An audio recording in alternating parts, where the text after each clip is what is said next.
I'm gonna call the meeting to order, depending on what clock I'm looking at. We'll take an average and call it 6:05. Are there any adjustments to the agenda? I don't have any adjustments to the agenda. Audience and communications? Okay, then without further ado, we're having our last budget meeting of 2018. I don't know, should we celebrate or commiserate, but can send it off to Jean to do the budget recap, IT, O&M, food service central office. Dun, dun, dun, dun, The dun. one you've been waiting for. I mean, who doesn't want to talk about the buses and tacos and food? All right, so as Lynn said, this is our agenda for the evening. We're going to spend a couple minutes on the budget recap where we are so far and some follow-ups that we've tracked down for you. And then we're going to get into the meat of it, which is the operations review.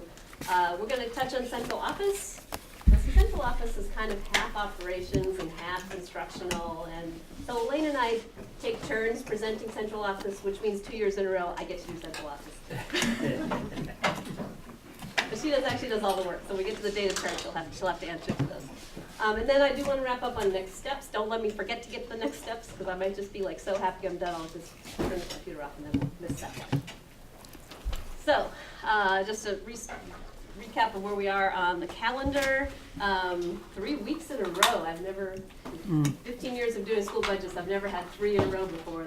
Thank you for your patience and your fortitude to stick it out. We did the first pass budget in special ed on December 4th. Last week we did the regular ed delivery plan. Today we're doing operations. Those 3 pieces make up the entire spending plan. We're also going to touch on the 5-year capital plan. That doesn't affect the $79 million that we're talking about, but it is an important part of the finances. When we come back from break, the January 8th, and I'm going to say January 9th because I keep saying it, but it's January 8th. It's a Tuesday like all the rest of the meetings, so don't get confused about it, slip into the name. That's when we take the whole spending that I leave with today and turn it into a tax calculation. We'll also review the revenue, but the important part there is the spending that the board has asked us to do the calculations on is going to look like this to the community and their affordability. And it doesn't mean to change things, but because we'll have 2 weeks later is when we actually have to complete the warnings that have to go on the ballot. And that's a really firm date. There's no, let's take another look at it. So the goal is on January 8th to come to a decision so that I have time to get with our legal team and everyone to make sure that we get everything correctly worded for the ballot. Okay? Any questions on calendar? Budget buddies, by the way, are welcome on the 22nd, but really we're just looking at the wording of the ballot. All right, so I'm going to tell you that I've got a lot of material to cover. I wrote a lot of it down, so I need my notes today, sorry. Oh, I did want to mention that when we get to slide 16, we're halfway through. Because we're halfway through the 5 meetings and we're halfway through my presentation. Okay. So. The slides aren't numbered. Then you'll have to guess when you feel like you're halfway She through. has fireworks rigged up, it'll be all. That's about the time Mark goes, are we done yet? Okay, so this is the budget that we're working from. The blue box is just what the part we're going to be talking about tonight, but just sort of recap the very top line, that's our special ed line, so that was what Megan took us through 2 weeks ago. Just a little reiterating here, but Megan's and her special ed team, the directors and the professionals, developed a special ed plan by looking at the IEPs for the kids. So it's done at a very granular level. It's done with the best professionals in the room to figure out what we can do for kids and how we can do it best for kids. So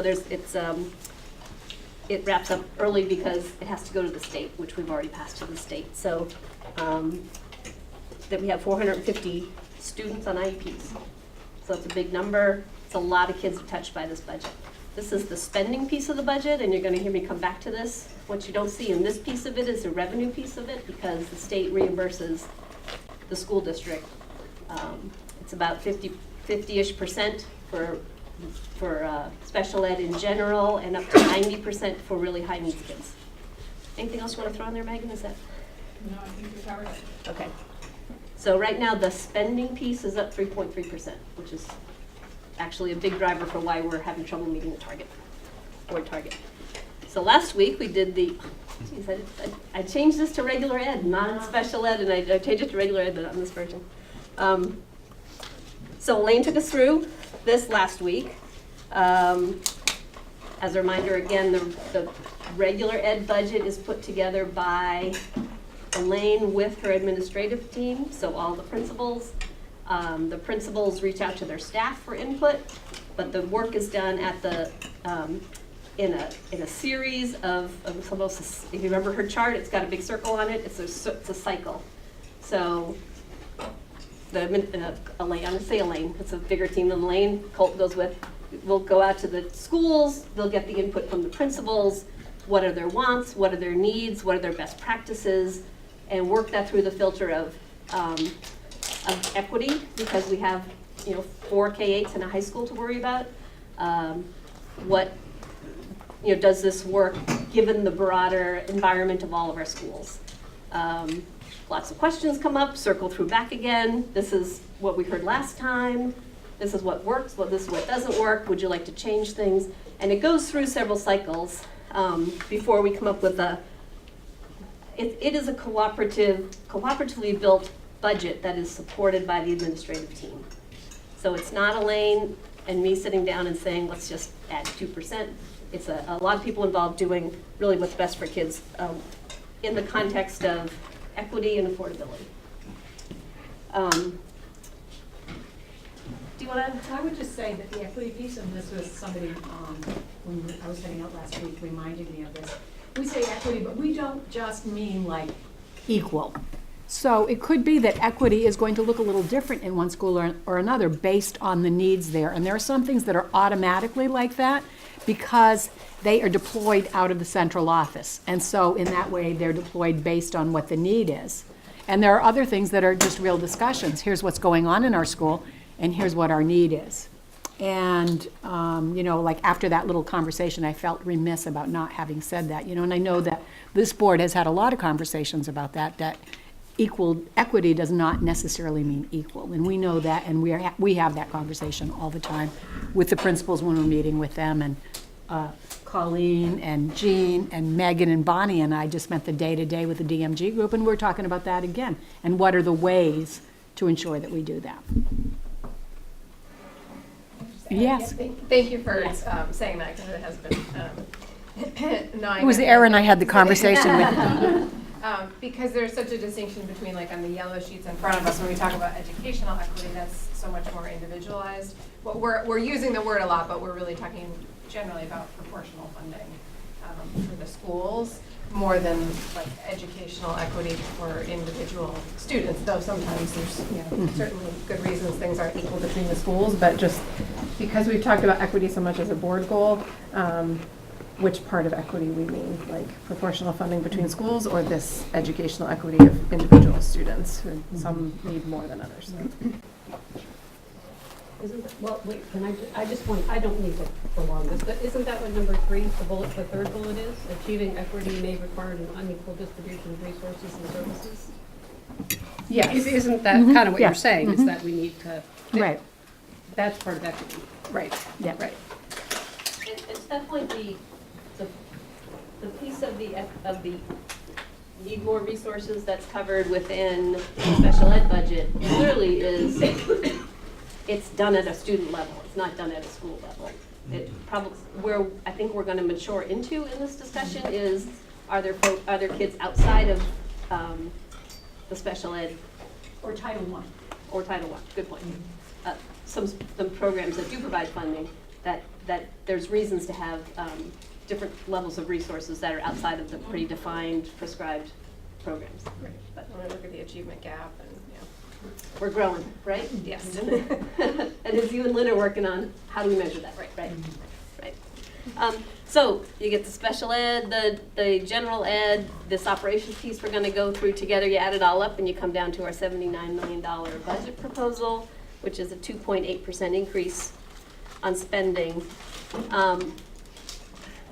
I just want to reiterate, because Elaine and I have had conversations about this. This is the budget that administration is proposing. There are pieces of it where we have had to lean in pretty aggressively to get to the target. However, we're comfortable backing up that this is the budget that we want. We've done some work over the last week. I think we kind of have a path to that go-get that was making Elaine a little crazy. And did you want to talk about the Charlotte Paris? So the Charlotte Paris, so we've had conversations about that. That was that one slide that represents like a thick pad of work, right? I think we're going to be opportunistic about that. So if we end up having more retirements than we know we're going to have now, then there's always some breakage there. Or if, something else happens, but it's an ongoing conversation about how we can backfill that piece. We're only talking about 2 paras, so that's not a big thing. But we want to make sure that we're not just saying, oh, well, we'll just fix that, and, oh, we don't know where it's coming from. So we're just going to be opportunistic about what comes our way in the next few months, but with a plan that we'll do something about that. Just in case folks are watching and they didn't watch last week, what exactly is that issue? So the project that I did this year around para support for classroom teachers, at the end, indicated that we have fairly equal support for teams of teachers in Heinsberg, Shelburne, and Williston. And we don't in Charlotte. And so we've been digging into that. First, we started digging into, well, do they do something else differently that might account for that? No, they don't. So, it's that model that I shared with you around conceptually the idea of a team of teachers and their class sizes that, you have a policy about that. We have EQS that we look at. And what are the supports that are needed around that? And in 3 of our schools, there is a support that is a general ed para support that in Charlotte, there are 2 of those, but that would mean there's one for 175 kids, right? It doesn't begin to really address the level of support that the other schools have. Okay. I think those are the 2 kind of, Yeah, Elaine, thank you. I'm worried about these things in the budget. We've been working those because we really think it's important for you to know that we have a unified, this is the budget we're presenting to the board. So, I have 3 follow-ups, answers to 3 follow-ups, which may just beg more questions, but I thought I'd give it a shot. All right, follow-up number 1. The implication of the proposed budget, versus the 2.6 board target. So I said last week that I thought that the 2.8 spending increase was going to translate into essentially what the board meant by its target at 2.6%. You're all looking at the numbers. Before I explain the numbers, though, I just want to tell you that yes, it did. But also just I'm going to take a minute because this is school funding, which gives everybody a headache, but I'm going to walk through it. And this will be good because when you come back on January 8th, having mulled over this brilliant delivery of school education spending, you will be that much further ahead when we have to really talk about it in a hard way. So last year, and people in the room who helped, feel free to correct, but we put together, the board was looking at wanted a 5-year financial model to follow, sort of as a way to have a gauge that's not just so reactionary, like, oh, it's budget season, what number this year? But sort of a longer model. Put the thing together, and it was had lots of different purposes, but one was to guide the board to a affordable level of spending, school spending for its community. That translates into tax rate, okay? So tax rate is based on net ed spending per equalized pupil. Okay, that will be on the test. So it's not as hard as it seems. Net ed spending is your overall spending, so that's the $79 million we're talking about, less local revenue. And what they call local revenue is really local things like you rent the gym out, that kind of thing. Interest on the money we have in the bank. It's the primary piece of it is state aid, and the primary piece of that is special ed reimbursements, right? So you take your spending, you subtract out those pieces, and you have net ed spending, and that number gets divided by your equalized pupil, which goes into your tax rate calculation. So we're looking at the three pieces: spending, revenue, equalized pupils. The pupil count is actually a done deal. It's 2 years looking backwards. It's given to us by the state. There's nothing that this year's budget team can decide about that. If you were in an increasing, where you're adding a lot of students or you're decreasing a lot of students, that would affect your spending number, right? But we're not. We're relatively flat. So we're very lucky, given the state, the situation. Most of the schools in the state, but our student count is relatively flat. Our equalized pupils relatively flat. So so that's one piece of it. It's constant. Don't worry about the pupil count. Revenue is essentially a calculation based on your spending, right? If you spend it in special ed, you get the reimbursement in special ed. So you can't target, let's plan revenue, right? It's an outcome of your spending. Which means basically that in a very simplified model, if you want to try to target your tax rate, you target your spending. And that's the way we built the model, and that's why we keep talking about that 2.6%, which is up here on the spending line. This is the second year we've been using this. A little short discussion in the finance committee. We're going to have to do a little more work on what this model looks like going forward, because one flaw in here is if you're just looking at special ed spending and you're ignoring special ed revenue, it can kind of blow up your model, which is in a small way what we're seeing here. So going forward, we're going to have some discussion about whether or not you can use spending in a special ed world. The good news is it may not matter after next year, right? Because they're changing the funding model. But that's what we're seeing this year, is that special ed spending is up more than the 2.6 target, and it fixes itself in revenue, but you don't see it in the spending line. So I ran the numbers. I don't have all the numbers. I'm about 90% confident, and I was a little bit conservative on this, so I think we're in pretty good shape. But when I did run the revenue, which you'll see officially, on January 8th or 9th, I keep getting that mixed up, it will come to 2.6 for net ed spending. And with our student count being relatively flat, that means you get back down to that net ed spending per pupil is going to be around 2.6. Everybody got it? Let me just try to feed back to you what I think I heard. Okay, but you understand this better than I do, so. So if we're just trying to compare apples to apples one year to another, if we just put special education aside, because the spending is based on need and we get revenue based on that, we took that aside, our year to year on non-special education program is at 2.6%. 2.65. I didn't just deconstruct it, but it'd be pretty close. Okay. Well, couldn't we just take your FY20 budget, take out special ed, and take the 2.7, 2.6, and call it 2.65? That's what I just said. Yeah. So, and that would be pretty close to where because it's the same way with, we haven't talked about pass-through funding in our district, but, we've got $79 million, or whatever it is, but we also have some funding that just passes through, and we don't talk about that in our Right. budget. It's the same issue, Yes, right? that's true. A big part is the early learning partners. Spending is in our numbers, and it just passes right through. It comes right back out again. So, That's another issue. what she said.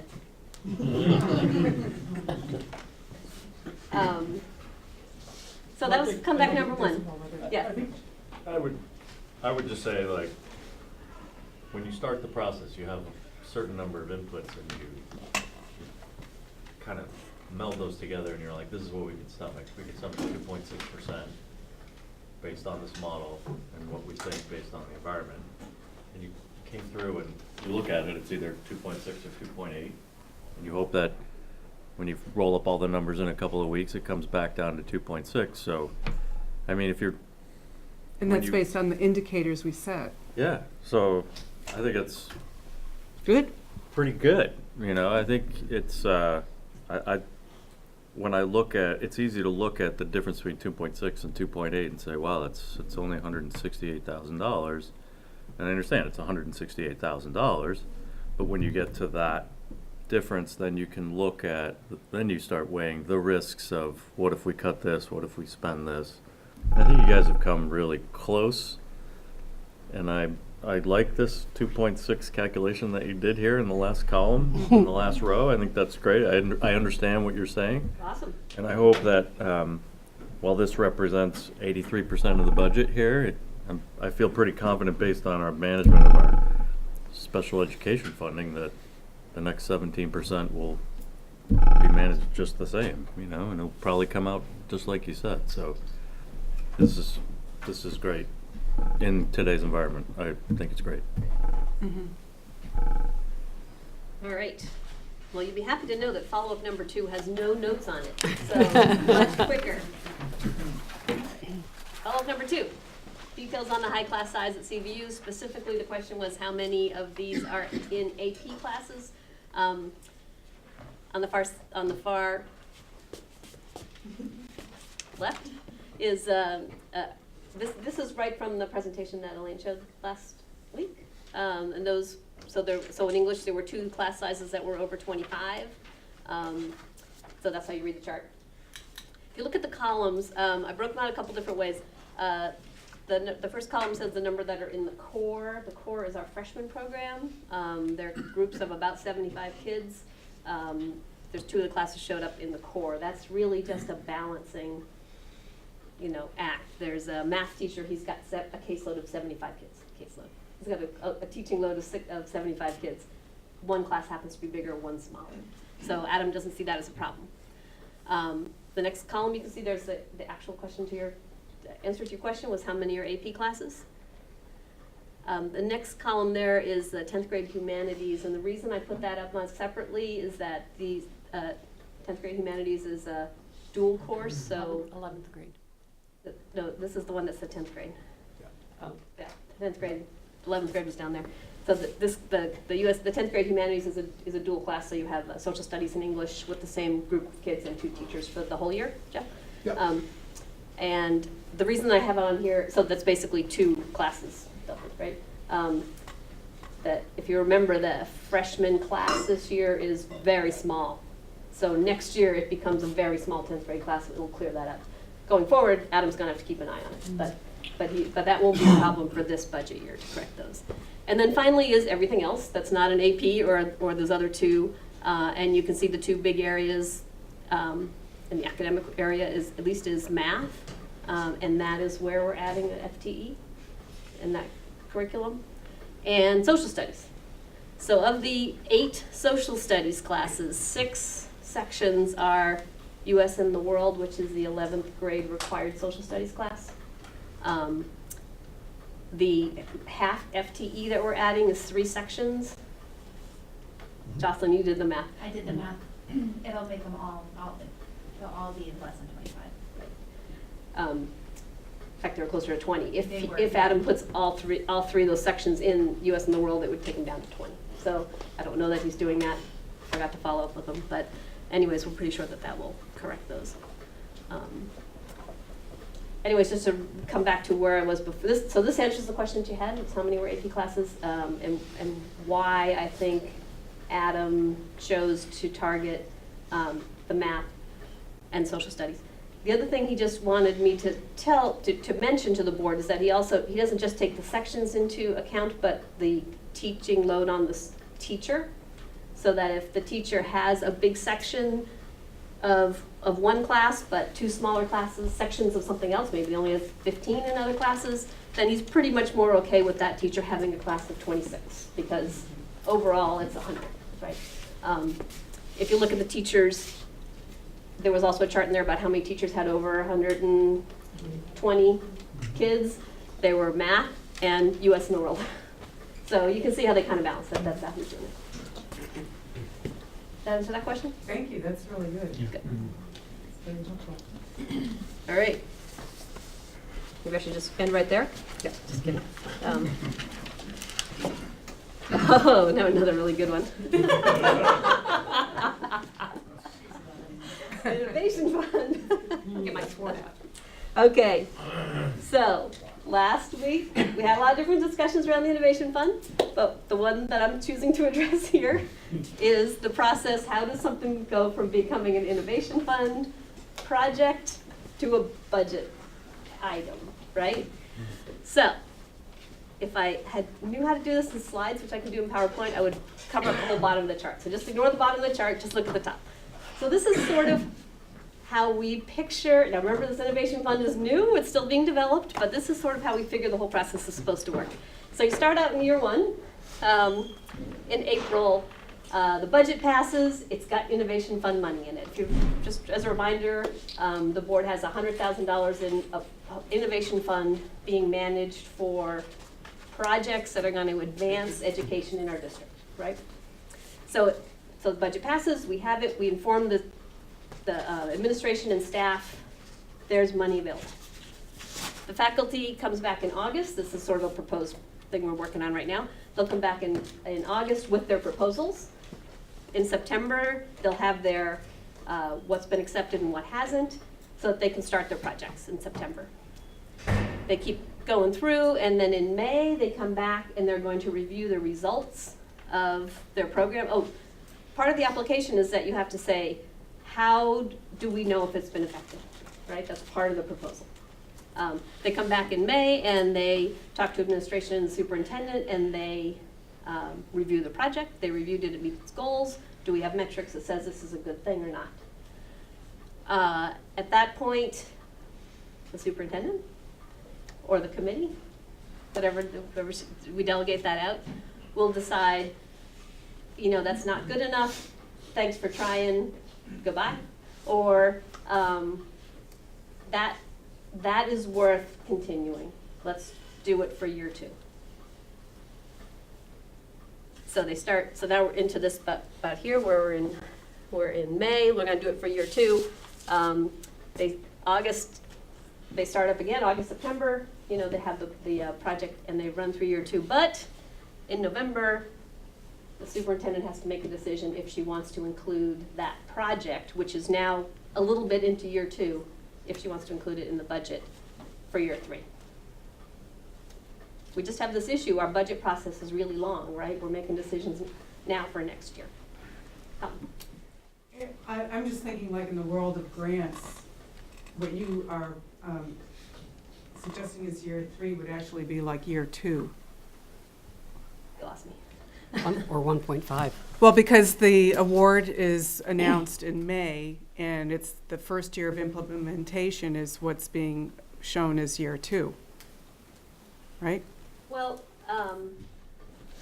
let me try it this way. I'll give an example, right? I'm going to use an example that Shelburne was awarded part of the Innovation Funds to try out a before school, I don't know how to explain it, before school physical education, A wellness activity. Wellness activity, thank you. You know, before school.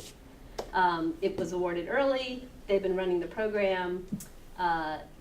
They would come back in May with some data that says we've seen fewer kids going to planning rooms, you know, whatever the metrics are. They would come back and, so they're running it all this year, this current year. They come back and Elaine would say, that makes a lot of sense.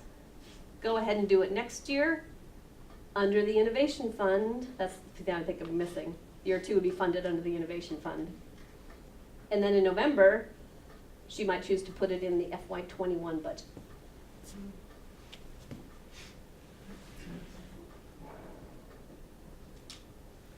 The bugs are still being worked out on how the decision processes and so forth. Yeah, there's a whole design team that's working on this. The whole process, the paperwork, the definition even. Yeah. Right? How do we define it? I think from a board perspective, and I don't know, we haven't done a straw poll, but I know some of us have had conversations very supportive of this and thinking that if we're serious about innovation fund to test innovations for the district, that to really allow something to get up and going, it needs probably at least 2 years, depending on what it is. I mean, it really depends on the project, but 1 year may not be enough. And so how do we take something that probably needs a multi-year cycle into consideration when we are doing our budgets year to year? I think that's the challenge for us. But to Jean's point, it's not, we don't need to take that into consideration because the 100,000 in the innovation fund will always be the same. Right. in the innovation fund. It's Right. not until an idea comes to fruition that it comes back before Elaine and the teachers and the administration at their discretion Yeah. to come to the board as an actual budget item. Right, that's the tricky And then piece. we have the discussion.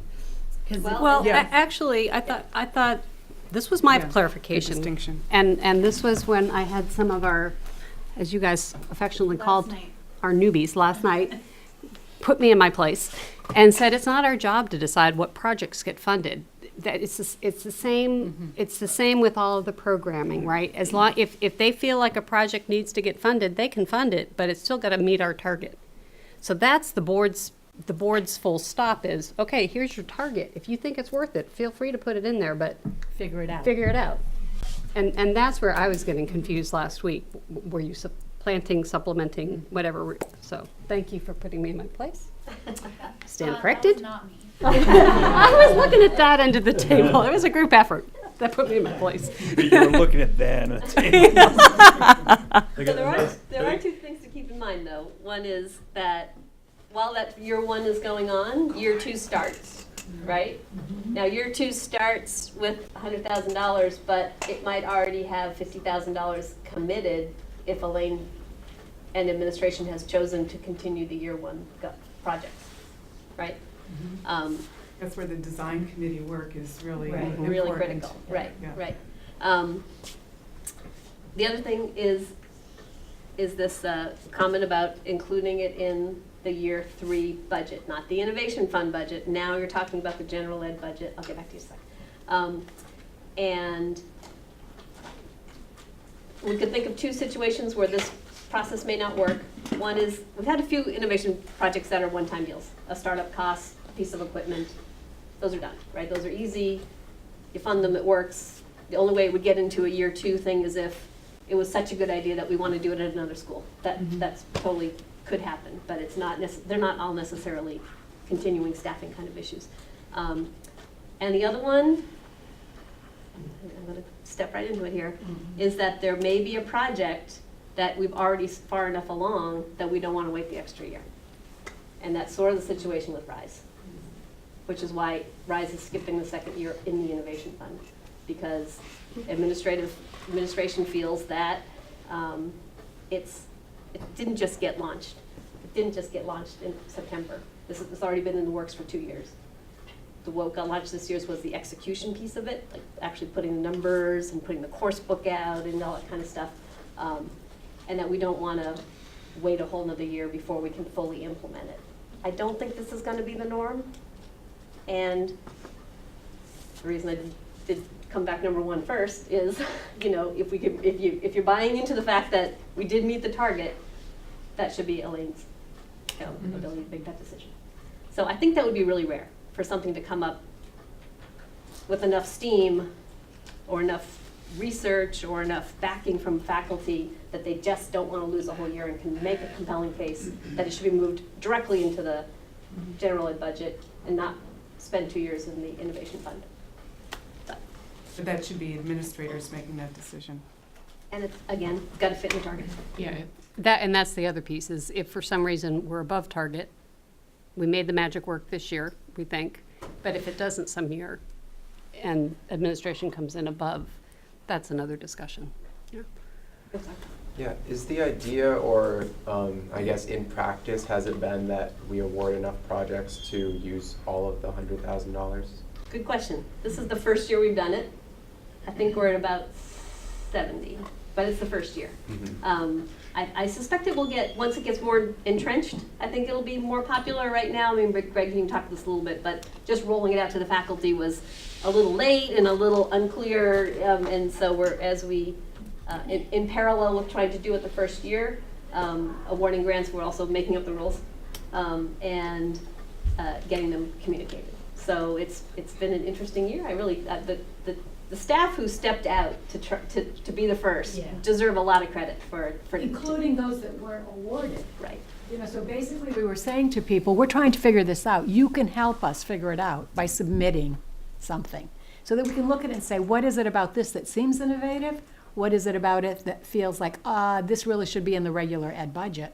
And that's what that design team is doing. I mean, they meet once a month for an hour and a half, just focused on this, somebody from each of the schools.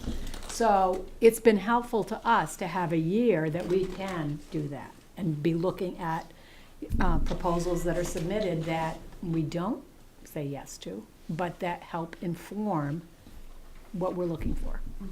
So if we don't use all of it, do the funds roll over to the next year? No, they don't. They just go into the General fund. fund balance. Kyle brings up a good point. If you think of like our capital fund, which is a rollover, I mean, is there a way to make that a special pocket? Yeah, we did actually Think about that. kind of ran down that. Our auditors get really nervous when you start putting education money into a separate fund. Unfortunately. I think, like, the one thing I hear when I hear this is that, like, we don't operate on a principle of precedent, you know? There's nothing that we do in 1 year with the education fund, or the innovation fund, that's gonna cause somebody to make a decision for the second year or the third year. If something's funded in the innovation fund, there's no rule set in stone that it's then gonna become part of the budget. And the concern that was raised last year, well, does the innovation fund mean my budget's gonna go up by 100,000 in new ed spending every year, but, you know, in the third year? No, it doesn't. But this is a way to get, like you said, get new ideas in there. You know, honestly, there were some proposals that caused us to say, this should be in the regular ed budget. And that was the response to the teacher. This should be in the regular ed budget. We need to have the conversations about how this, you know, is supported, but it isn't, it's not innovative. It's what should be in the budget. And when we were doing consolidation, sorry. Yeah, You're I'm gonna gonna agree on this. speak to that, yeah. It's one of the things that many people wanted was innovation in the sense that if my school does this and it's different, I want to be able to keep doing this. And that's great. And you mentioned it one tiny bit, you know, one way expense could be incurred is if it's such a great idea, we need to replicate it at 3 other schools or 4 other schools. So that's the good part of innovation, where everybody can be different in the way they deliver things. And it can have great benefits for the rest of the district.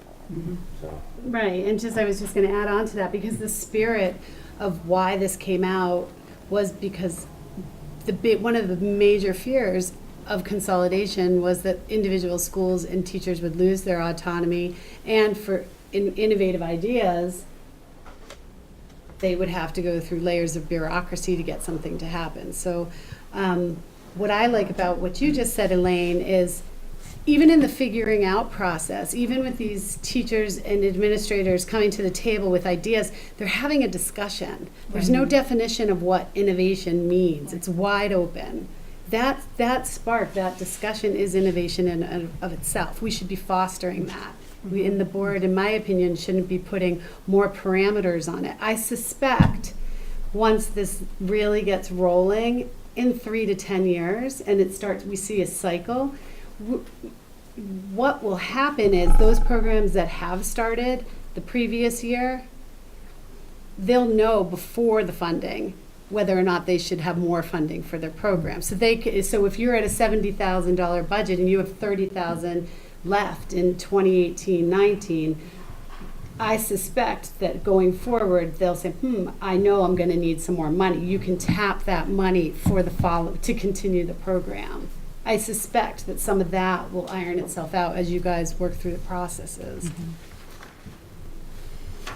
That's all. All right. I like it. So, you ready to move on to the real reason we're here tonight? Bug dust. Bug dust. Who said bug dust? Channeling. Mason. All right, well, luckily you're gonna hear me for about 4 slides, and then I'm turning it over to Mike Hanford to do the IT part, so I can sit down. So we're gonna start with maintenance and operation and the capital plan. Just a reminder, this is on the boards, this is it used to be a 2-page chart, I stuck it on 1 page, I got tired of putting 2 pages in. This is just the roles and responsibilities and the sections that pertain to this topic. Functionally, this actually, interestingly, this one points a lot to the Finance and Facilities Committee for this kind of work, which is why you're going to see 3 slides, because that's what it deserves. Okay. Oh, this is the operations and maintenance budget. This is your facilities team and the physical plant support. It's up 2.4%. This is I want to put this on, this is the one and only area where the salary and benefits are not up significantly. I think what we track down is that we've had some, salaries are up, benefits, remember I told you that 10.9% increase in health insurance benefits. Also goes the other way because people have a family plan and they go to a single, or they have a family plan and they move it to their spouse, whatever. So we had a decrease in health insurance costs in this area, which allowed us to cover some of these other, things that did go up. I'm going to talk about utilities in a minute. The bottom line on the chart is the transfer to construction fund. The board has put $110,000 each year in the operating account, which they transfer to the construction fund every year. It's been there for a while. I kept it flat. Importantly, of that $600,000 of cumulative savings, 126 of it is in this area. If you remember last year, we did some staffing changes, so we're sharing staff across buildings, and it saved a pretty good amount of money, which repeated. Can you remind me, where's the 600,000 number? That's the cumulative savings for the consolidation. It was on the first, when Jean did the first pass budget on the very first night, she listed all of the consolidated savings to date. I said, I put that chart in here again, and I didn't do it. Okay. But it is in the first one, and you'll see it again on the 8th when we do the wrap up. So, no big changes here, just pulled out utilities because it is the biggest increase on here, just a reminder. And what we do with utilities is we take the last completed full year, which was FY18, the one that was done last July, so the actual spending on utilities, and we roll it forward based on the U.S. Energy Information Administration short-term energy outlook. That's we forecast that 2 years, and that's what the number is. So it's hard. So just a reminder, there's two things. There's rates and usage both changing within if you look year to year, so it's a little bit complicated. But that's how it is. We look at the actual usage the year before, we project it forward. Now saying that, the actual usage last year didn't really take into account the significant upgrades that we've made in Williston and Shelburne. So I'm suspecting that those numbers will be more favorable. Our use of heat and electricity will be better. But I didn't want to break the model, so let's see. And, all right, 5-year capital plan. Any questions on the operations part of that? Sorry, I buried my own charts here. I'm passing these out, but I know everyone's going to look at them, but don't look at them until I get to it. Everyone's going to look at this and not listen to my brilliant presentation of this chart. So, one of the things you saw on the roles and responsibilities was that we need to do a better job with projecting the needs of the facility and how we're going to deal with them on a more regular basis. We have 2, and you will see 3 situations where significant amounts of deferred maintenance have caused us to need huge bonds, and we're going to fix that process. The first thing we need to do is a needs assessment, which Kurt Prue is leading with his facilities director. We did the roll-up, which is what you're looking at. And the 5 years comes to $18.9 million of needs for our facilities over 5 years. You're gonna say, but Jean, there's 6 columns on here. That's because of the way I sort of arranged the numbers that I'll come to in a minute. Of this, what you're looking at there, of the 18.9, over half of it, or about half of it is Charlotte. Charlotte's got a pretty hefty amount of deferred maintenance going on. Otherwise, it's spread across the schools. The kind of bars are by school. If you look in the left-hand column of that table, goes everything from mitigating. We still have asbestos and PCBs in our schools. They're contained, but they shouldn't be there. We have roofs. We have sidewalks. We have parking lots. We have HVAC issues. There's money in there for the CVU athletic fields, but not a turf field. Sorry, Shep. And the rest of it's just general repairs, or things wear out over time. So Kurt and his team did several go-rounds. If one facilities director said, I'm going to need this, he'll go to the next one and say, well, did you take that into account in your building? So we're pretty confident. You can never be 100% confident. We're pretty confident that this is a comprehensive look of the work that needs to be done in the short term. There is money in the maintenance budget that I just went by. You saw repairs and maintenance. These are projects that are too big to fit in that budget. So this assumes that you're also funding the other work out of the other budget. So, next step on our capital plan. So if you're looking at the sheet I just gave you, you'll notice that in the left column, that's about a little over $1 million. And then after that, I've just, as a model, not set in stone, we'll have to figure out what the board's comfortable with doing. I've got like an every other year $5 to $7 million bond. That's just a model I selected. It could be $20 million to do everything next year. It could be $2 million or $3 million every year. That's just the one I settled on. So we don't have to decide that tonight, because I'm not going to ask us to go to a bond in a couple months. But yes. In what ways can board members not on the committee contribute to the design of the capital plan? And the bonding. And I'm particularly interested in the bonding schedule. And then you. And I'll share my background, just to give it context. So when I first got on the board, and this is going back a number of years, our school, the main school in Heinsberg, was in very sad shape, and was before there was state funding that was distributed more equitably in the state.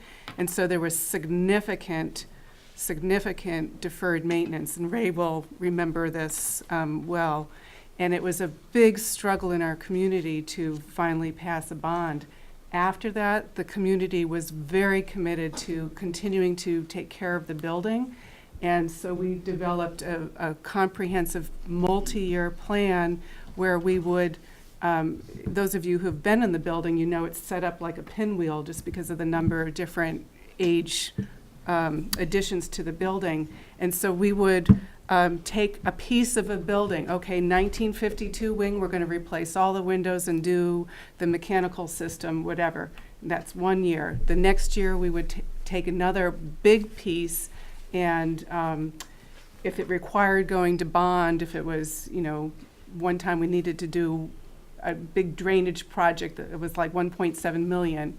Other years it might have been less than a few $100,000. So we would either have it as a separate article on the budget. If it was over a certain amount, then we would put it out to bond. But we've had in that community so many years of addressing building maintenance issues that were either separate article or bond on a regular basis, which is why when we consolidated Heinsberg, the one piece that Heinsberg community members were concerned about is, well, we've been taking care of our buildings, why are we taking care of everybody else's buildings? It works out over time, it comes out in the wash, everyone's good, maybe. But the lesson I think that we can bring forward from that is that having an aggressive plan to address big deferred maintenance issues on a regular basis, either with, small bonds and big pieces, then people just come to expect it. They're looking for it to be part of the plan versus coming back with, every 10 years, a $20 million bond or something like that. So I'll get off my soapbox on that one, but I'm a big advocate for chunking out bonds on a regular basis. I think you'll see that when you look at the sheet, you'll see that CVU's sort of in that position as well. I mean, it's been quite a while since we did the major renovation, but Yep, a few $100,000 every year. yeah, I think it's like $500,000. We've done a couple $500,000 bonds rather than waiting until things Right. break. and completely separate the conversation from instructional program, and that's really hard to do. Yeah, just in defense of Charlotte, I guess I cringe a little bit, and Mark, did he already leave? No, Oh, he's he's right still here. here. He's hiding, he's hiding behind you. He's hiding. Oh, that looks fantastic. I mean, it's not that it was an intentionally deferred maintenance. I mean, you have to remember Charlotte's budget failed twice, 2 separate years. Or 4 times. When I was on the board, it failed twice, and 2 more after that. So it wasn't that the board said, we don't care about maintenance.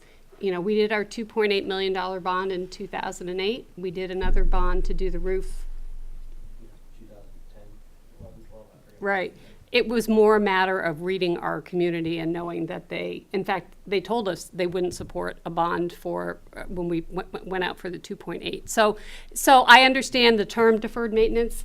I got to give credit to all the Charlotte board members who tried for a long time to keep the building in good shape. But, we have a building from 1939. You're also not the only one. I mean, Williston. Right. I mean, we've had a decade of Having to make budget cuts, years, yeah. direction from Montpelier or just growing enrollment or whatever. We've had a decade of. We're not the only ones. I don't have the number here, but there's actually some work going on legislators this session because the amount of deferred revenue across the state is Deferred maintenance. Yeah. astonishing. You said deferred revenue, I mean deferred maintenance. Deferred, I wish it was Yep. deferred revenue. Yeah, the revenue's Deferred not coming from maintenance this. it's astonishing. It's like in the And- billions or something. Yeah, yeah. Because when they stopped giving state aid for construction, people, they stopped. Yeah, So. so that's why I just want to advocate that when we're coming to those really difficult decisions about positions, instructional program, that we really think about our buildings as an asset in the community and have a separate discussion about it. Well, I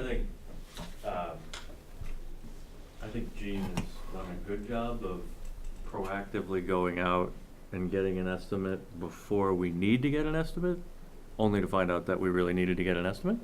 But I mean, here's a 5-year plan that you're not asking us to do all the work next year, and you're not asking us in December to put there's no bond being placed on here for $4, $7, or $9 million for Charlotte right now. There's not. Although it could, we could.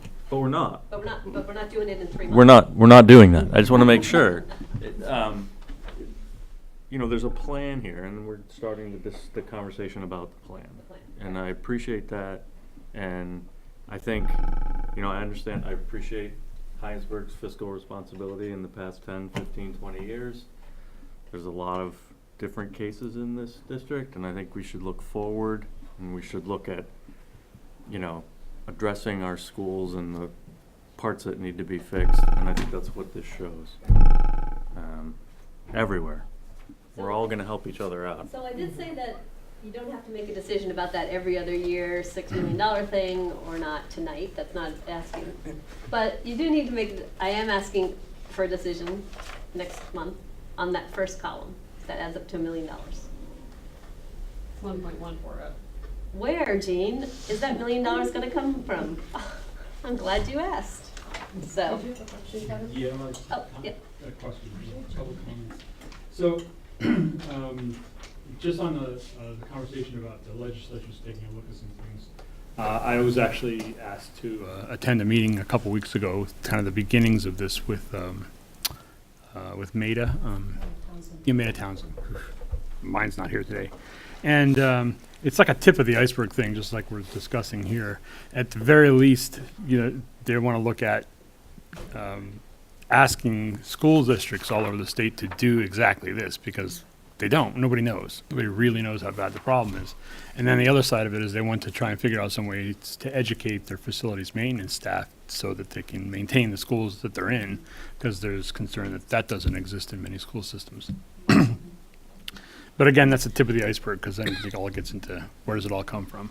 And then the second thing is, and this is like maybe diving real deep into the weeds, but I'm more concerned about it just as a process kind of thing. Having gone through the whole bonding and everything with Williston, one of the priorities we placed on what we were going to do was safety first. And I noticed that you're not touching the sprinkler systems in CCS until all the way out at the end of this plan. And I'm guessing, hopefully it's because you have to do other things first, but if it's not, I really think you need to take a look at that. Yeah, and don't take anything after the first year as gospel. Right, In well, fact- that's why I in wasn't fact, gonna one make of it a the big things you're deal, gonna but see it's just as a The reason kind the of a sprinkler process. system is out that far is that we're trying to uncover whether or not it needs to happen. Yep. CCS is not on town water, Oh, boy. so a big part of that $1 million is putting a water system in place. So I just needed clarification on whether or not that is a must-do or it would like to. And if the fire department, it's complicated and it's only out there, and this is, like I Oh, said, yeah, I was like I moving said, I things knew I right was along. diving into the Right. weeds. I And didn't in mean fact, to what go it- there, what would but I just probably was be- more concerned about the Yeah, if you- idea of safety first. If you look at that section under CCS, what the sprinklers would be, if we do sprinklers, they'd be installed as each section, as they do the first floor, they'd be installed, and then the upstairs, they'd be installed, so it would be spread out over time. So it Okay. wouldn't make any sense to put the sprinklers in before you rip the ceilings out, so that would That I be do how- understand too. And also you'll notice that somewhere in the middle of the CCS section that you're looking at, there's $75,000 for architect Yep. costs. Yep. Because that's, if we do Charlotte renovation in 3 different phases, we're gonna need some real help to make sure that those are planned correctly, so that we don't end up ripping stuff out we just put in, or wasting money because we have to open up ceilings twice or anything like that. So there's gonna be some real planning if we choose to do Charlotte in multiple stages. So that would be one of the biggest questions. Great, thank you. They must think I'm Thank you heartless. for doing this, Jean. This is helpful. And Kurt, Great. his staff put a lot of time into it, so. I think it will be really important to communicate to the community. I mean, this is such a, you said it so well, Colleen, but really communicate Very to the powerful. community, the division here, the intention, the plan, even in our budget communications this year, if we don't have a bond, why there isn't, but we do expect to be on this sort of schedule of more manageable bonds on a regular basis. And that's what we said when we Yep. were consolidating, is that people could anticipate that. And I almost think it needs to be presented outside of the budget process. Yeah. And just to educate people that this is an operational plan versus, and yes, it's a piece of the budget, but it stands in and of itself. And you're, like you said, you're educating the community as to what to expect and why. So in the short term, there's $1 million in that first column. What I'm asking the board is, flip all the way back to the unnumbered page 5 where I showed you the model. We have, even after applying $750,000 of the fund balance as revenue this year, so that's flat year to year just in the model. We haven't made that decision, and we're going to do it in January, but assuming it just stays flat, there's still $2.6 million in our fund balance, and I'm asking the board to ask the voters to approve moving $1 million of that to the construction fund to take care of that first column, which is also on the next page of the deck. Yeah, Colin? I support that idea. Just another question. And again, I'm using Kevin's words, afraid to get into the weeds a little bit too much, don't want to go there, but I just want to put this thought out there. And Kelly reminded me that the timing of bond votes is critical because of the construction cycle and getting people engaged with the work, not waiting until March, for example, to have a vote. and we have found, I mean, you know, some school districts find that, you know, November vote perhaps can help jumpstart activity. That Talk could about the be million or about the next section? just generally. Okay. And so within the million, Mhm. would there be money there to start moving to a bond vote for next fall, perhaps? And I just want to put that out there as something to think about, if you, part of it is engaging architects, Mhm. so that part of our communications this year might be, and again, I know I'm jumping ahead, I'm just throwing this idea out there, might be that they could anticipate a bond vote in the fall. I'm open to whatever the board wants to do. Certainly the groundwork. Yeah. The $1 million would, this year would be a lot like, if you remember last year, we had to vote to reallocate the Shelburne money. So it's money that the district already has, which rather than returning to voters, that we're asking them to let us keep and apply to the physical plant. Last year was our first combined district, all school, allocation of money for facilities as a group. It was very successful. I would love this to be another one. If you see it through the list, it does have all the schools covered with really sort of their critical, we need to fix this now kind of needs. I think it sets us up in a good way for educating the public in a in a less painful way as to what the model is that we want to use going forward, which is we're in this together. Okay, I will come back and we'll, in January, we'll put a finer point on that, but that's the facilities thing. Isn't this much more fun than all that education stuff? So I'm gonna make you wait for transportation, but I'm gonna ask Mike to come up and give me a little break and go through technology. This is the time where that thing should blink out. 16 slide. 16 slide? That's not pretty good, huh? Hello, everyone. We're going to talk technology for a few slides. So I just want to start just by giving you a little feedback on a position you approved last year that started this year. It's Bonnie's position, Director of Digital Learning and Communication.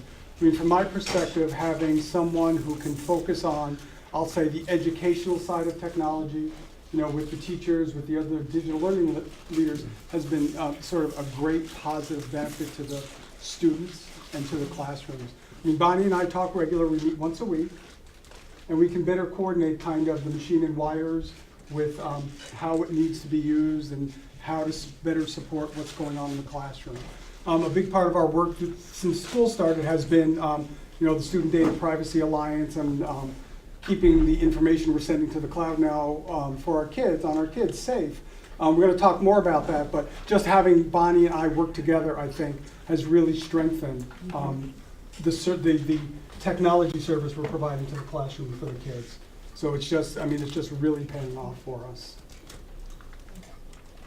Oops. So just looking at sort of the technology, again, that's kind of the machines and the wires and supporting the software and all the hardware and all that's in the classroom. Administration role, superintendent, COO, director of technology. We kind of help oversee and manage and direct all of the work. Sort of the school board role, this is kind of a little different, I think. It used to be that the state required a tech plan every 3 years, and the school board had to approve the tech plan.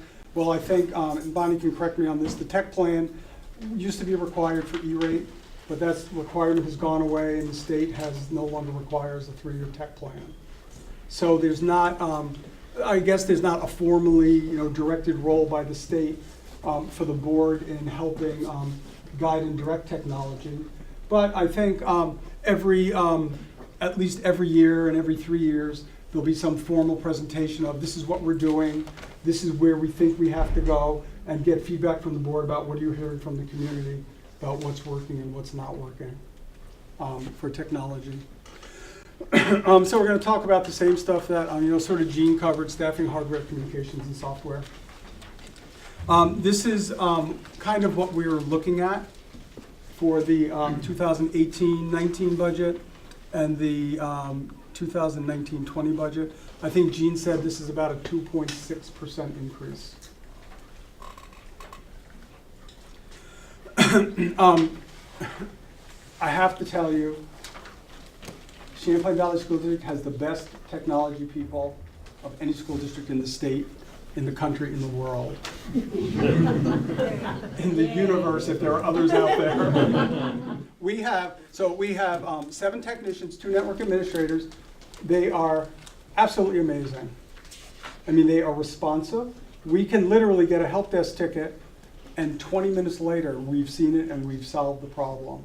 And I regularly have teachers say, I don't know how you guys can respond so fast. So it's money so well spent. And there are 9 of them, plus me, but there are 9 of them, and we have seen over the past 3 years, devices in the hands of students has more than doubled. We've gone from roughly 1-to-1 in grades 5, 6, 7, 8 roughly, and now we're 1-to-1 in grades 3 through 12. So we've had a lot more devices come in. We do a lot more helping students manage technologies and troubleshoot and keeping things fixed and repaired. And it's 9 people that are absolutely amazing. And then I mentioned the digital learning leaders. So they're actually in the instructional budget. But again, through Bonnie, we work really close with the digital learning leaders in just making sure everything's working and they have what they need in the classrooms to work with the kids. Hardware, so as I mentioned, 1-to-1 for grades 3 and up. So this year, CVU for the first time got devices for the freshman class. So now CVU grades 9 through 12 for this year are 1-to-1 Chromebooks. So going forward, the seniors will take their Chromebooks and the incoming freshmen will get new Chromebooks. We plan Chromebooks to last about 4 years, and that's going to work out for us. So we're going to order new Chromebooks for every incoming class at CVU. For the grades 3 to 8, we roughly do the same thing. They're kind of last 4 years, and they've kind of served us well, and it's time to kind of refresh the number of Chromebooks. I'm sure you all have seen in the news, the threat of a 25% tariff on all technology. That's supposed to go into effect January 1st. But then recently, the US and China kind of talked about it a little bit and said, well, let's not rush the 25% January 1st. They have like a 90-day cooling off period where they're going to do negotiations and see if they can resolve the issue. I don't know that I would be optimistic about that. And so this actually came to our attention through a listserv we subscribed to. And then I talked to some of our vendors, and they kind of confirmed. They've heard numbers of 10%, they've heard numbers of 20 to 25%. So we're kind of assuming worst case, it's going to be 25%. And we've had discussions about how can we respond to that. Our focus, of course, is going to be keeping Chromebooks in the hands of students and teachers. Almost all of our teachers have Chromebooks. Again, Chromebooks are 1-to-1 for grades 3 and up, and the K-8s have Chromebook carts for grades 1 and 2. And we're going to make sure they have their Chromebooks and teachers have their Chromebooks. So we're going to look at things like, and this is kind of stuff we can talk about. Laptops, desktops, some of our enterprise equipment. I mean, it's all going to depend on what we get for the price of Chromebooks, and a lot of that's going to be driven what happens with the tariff thing. So we're sort of planning on managing the budget to make sure we keep stuff in the classroom that works, and at the same time we have the equipment we need in the back end to support stuff. So I'm pretty optimistic we're not going to have any difficulties, even worst case if we have a 25% tariff. I think we're going to be okay. I think we can work through it. So Mike, I just have one question. Yeah. How long have you been in this role in the district? Have you been acquiring hardware for the district? 3, 4, 5? No, longer than that. Probably 10 or more. 10 or more years? Maybe, How many times have you sat in front of this board and had to deliver a slide where you said, well, I may have to do some give and take on none. hardware because of... First? Wait. Yeah. Hardware because of tariffs. First time. First time? Yeah. Okay. Yeah. Just curious. It's all brand new. Yeah. It's all brand new.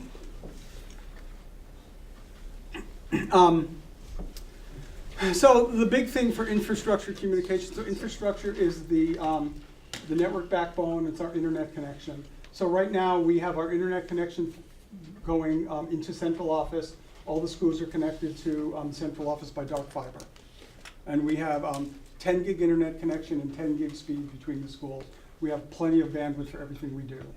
One thing Gene and I have talked a lot about is what happens if something happens at central office.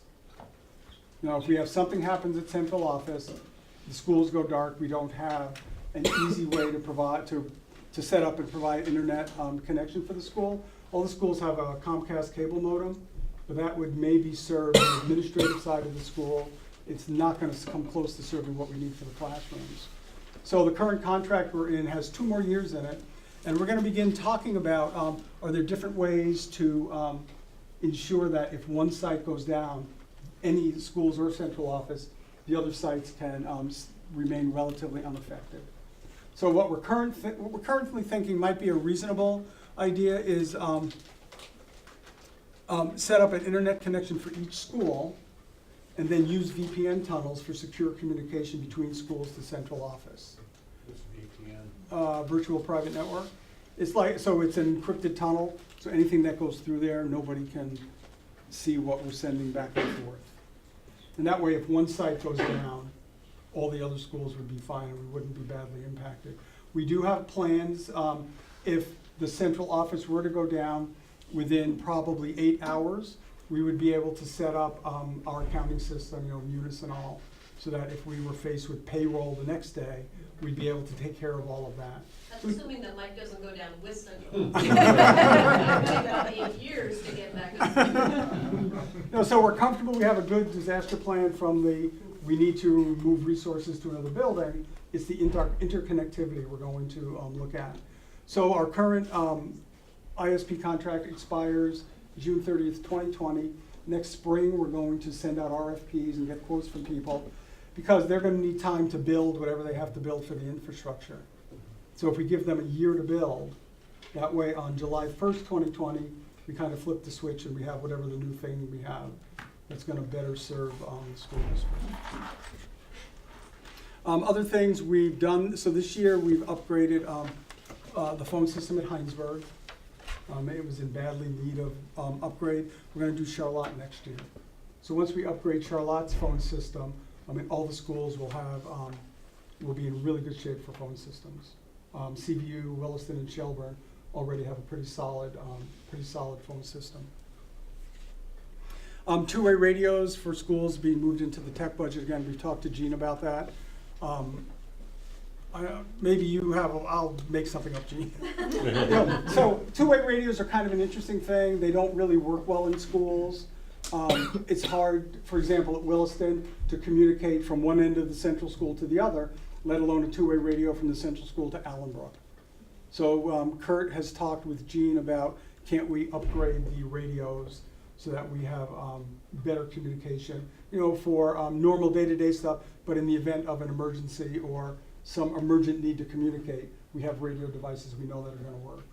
So that's kind of one of the things we're going to look at for next year. Yeah, it's interesting. One of the best things about this job is getting to do different things, but this and the internet issue both came about from doing school security things, right? Yeah.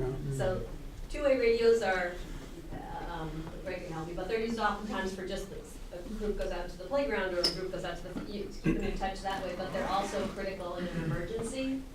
And unfortunately, a lot of our schools, with buying them out of their own discretionary budget, have something else comes up that's more urgent and it's an afterthought. And they just can't be an afterthought. They have to be reliable and ready when we need them. And so we just decided, let's just put them in the hands of somebody who knows what he's doing, or will, since he figures it out, and then make sure that we're covered across the board. So that's it's a fun part about this job, getting to see both parts. The same things with the central office issue. We were doing a sort of a tabletop exercise on what happens if, and we were more concerned about Munis is sitting there, payroll, everything, and all of a sudden, Mike goes, well, central office burns down, nobody has internet, and that's all of a sudden, oh, that's not going to be good. So it's fascinating viewpoint to be able to connect all the dots. Yeah. Thank you, I think this is actually the last slide. So software. So again, Bonnie and I have spent, we either spend a lot of time talking about student privacy or we spend a lot of time talking about software. So it's been a challenge to find out all the different software programs, hosted services that schools use. I don't know that there's ever been kind of a formal inventory. So we're still going through, and every week we discover, well, we didn't know this was being used, we didn't know that was being used. We've kind of, so in our minds and working with Gene, we've identified two groups for software. We have the enterprise software, which is kind of the back-end software that keeps the school running, like our Microsoft SLA for our servers and desktops, VCAT, MMS, our student information system, Jump Rope for grades, Blackboard is for our website, and it's for the Emergency Connect 5 phone system. Better Cloud is a utility we use to help us manage our Google Enterprise. And VMware support is just support for some server stuff. The one that's missing up there is Munis. So that kind of stuff is all back-end enterprise stuff. Educational stuff right now is defined as educational software that is kind of centrally managed is software that's used across all the schools. An example, I don't know, Bonnie, I can't think of any examples, like Lexia. Lexia, or you've got a few up there. Oh, I do? Yeah. Oh, right there, yeah. So things like Typing Club, Brain Pop, WeVideo, Seesaw, those are used across all the schools, so those are captured in the central tech budget. Some schools do use individual software that they use in their school, and that comes out of their gen ed budget. So we're still grappling, kind of getting our hands around the software. One of the things we're learning is if we can get schools to kind of adopt the same piece of software, we can go to the vendor, we get a lower cost per license, and we wind up getting more bang for our buck with the software dollars. So last thing, the Vermont Student Privacy Alliance. Remember about a year ago, we had a CVU parent come in and talk to us about her concern with requiring information about her son. For secondary vendors that Yep, were to putting be, up worksheets. right, to be hosted on some cloud somewhere with a vendor we didn't know about. So out of that grew a process we created at CVSD where we were reviewing all the privacy policies to make sure that we were comfortable that they were protecting our information, they weren't selling our information. If parent information or student information, email addresses were in there, they were not going to be hit with all kinds of advertising and all. Kind of parallel to that, the state was working on the Vermont Student Privacy Alliance, which has grown out of an initiative by the Cambridge, Massachusetts Public School. So September 1st, the Vermont Student Privacy Alliance got off the ground.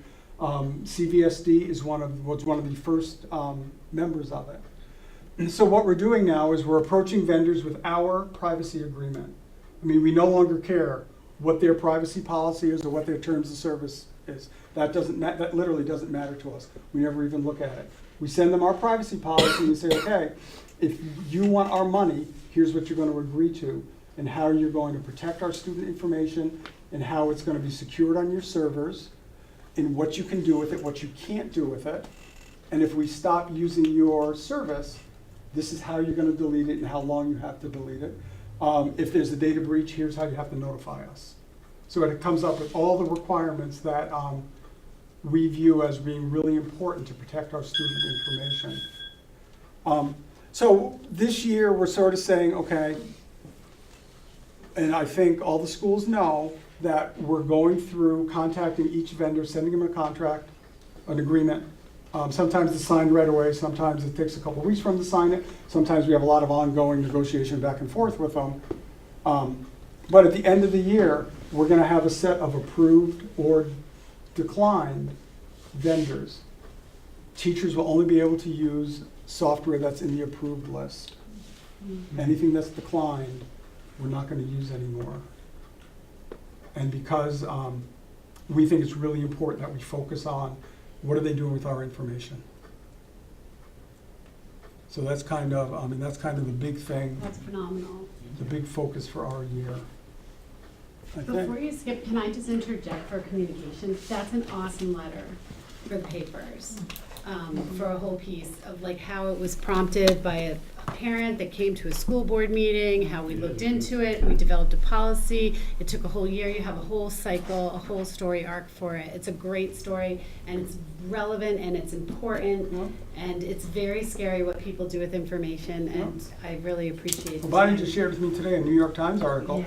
that talked about what the software vendors are doing with student information that Yes. they're getting. Yeah, yeah, It's wonderful. yeah. That's technology. Yeah. So I think it's great that you're using our privacy policy, but how are we monitoring compliance with the vendors? Well, I mean, that's a great question. I asked that. I think we're sort of trusting that the vendors are doing what they say. You know, honestly, we can say to the vendors, okay, you're gonna use this level of encryption and all your employees are gonna be background checked and whatever. And the vendors aren't gonna ever tell us what their security process is. And I understand for security reasons. So, but we kind of have a legal thing, we're kind of putting them on notice. Now, the alliances, California, Massachusetts, Texas are the big three. And then there are, last count, there were 11 other states, including Vermont. And Steve Smith is the person at Cambridge who kind of started this whole thing. And what he says is that vendors are fast falling in line, understanding that if they don't do it the school way, schools aren't going to use them. Our privacy agreement is identical to the one used in Massachusetts, Texas, California. So they're all the same. So I think vendors know. And you're right. I mean, how do we know? No matter what they say, no matter what we see, you're not, I mean, you're kind of trusting the vendors are going to do what they say they're going to do. That's a good question. Well, I think the fact that California, Massachusetts, Texas, big states, and 11 others are doing this, that means if a vendor screws up in any one of them, it's going to surface. Yeah. And now it makes it right for all of them. And the state can also sue now. Right. You have a legal contract, you have a binding agreement, so you Yeah. can't guarantee that the information is, but the converse of that argument is that without that, you have no legal ramification with what they're doing for the information. Right. Because the Attorney General of Massachusetts is very We're aggressive. responsible for the student data, right? We are, Mhm. exactly, So we need to have a contract with somebody. yes. And compliance with our teachers is, like, how do we monitor compliance? We're working on that. Well, Notice I looked to Bonnie. Yeah, for I that. did. I direct my So, question.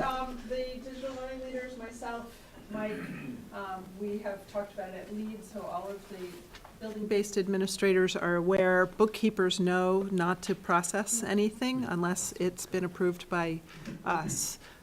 So, you know, we're starting the process there. We have put things out about this to teachers, and almost every day, there's a teacher that's moved forward that claims they didn't know about it. So, you know, it's all about communication and We do have an repeated internal process. communication. If a teacher wants to use something, they go to a technology request form, they put it in the request form, that triggers an email to all the digital learning leaders, Bonnie and myself, and that's what kind of starts the review process.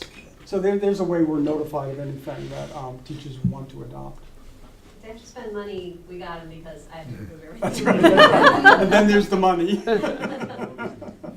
But the last piece of Kelly's story arc is that if we do write this story, like parents who, when they get the thing from the teacher, and it's the first time they've seen the software, you know, if they're extra diligent, they click on the terms and conditions, and if they see Right. we protect student data, but it doesn't say anything about parent data, Yeah.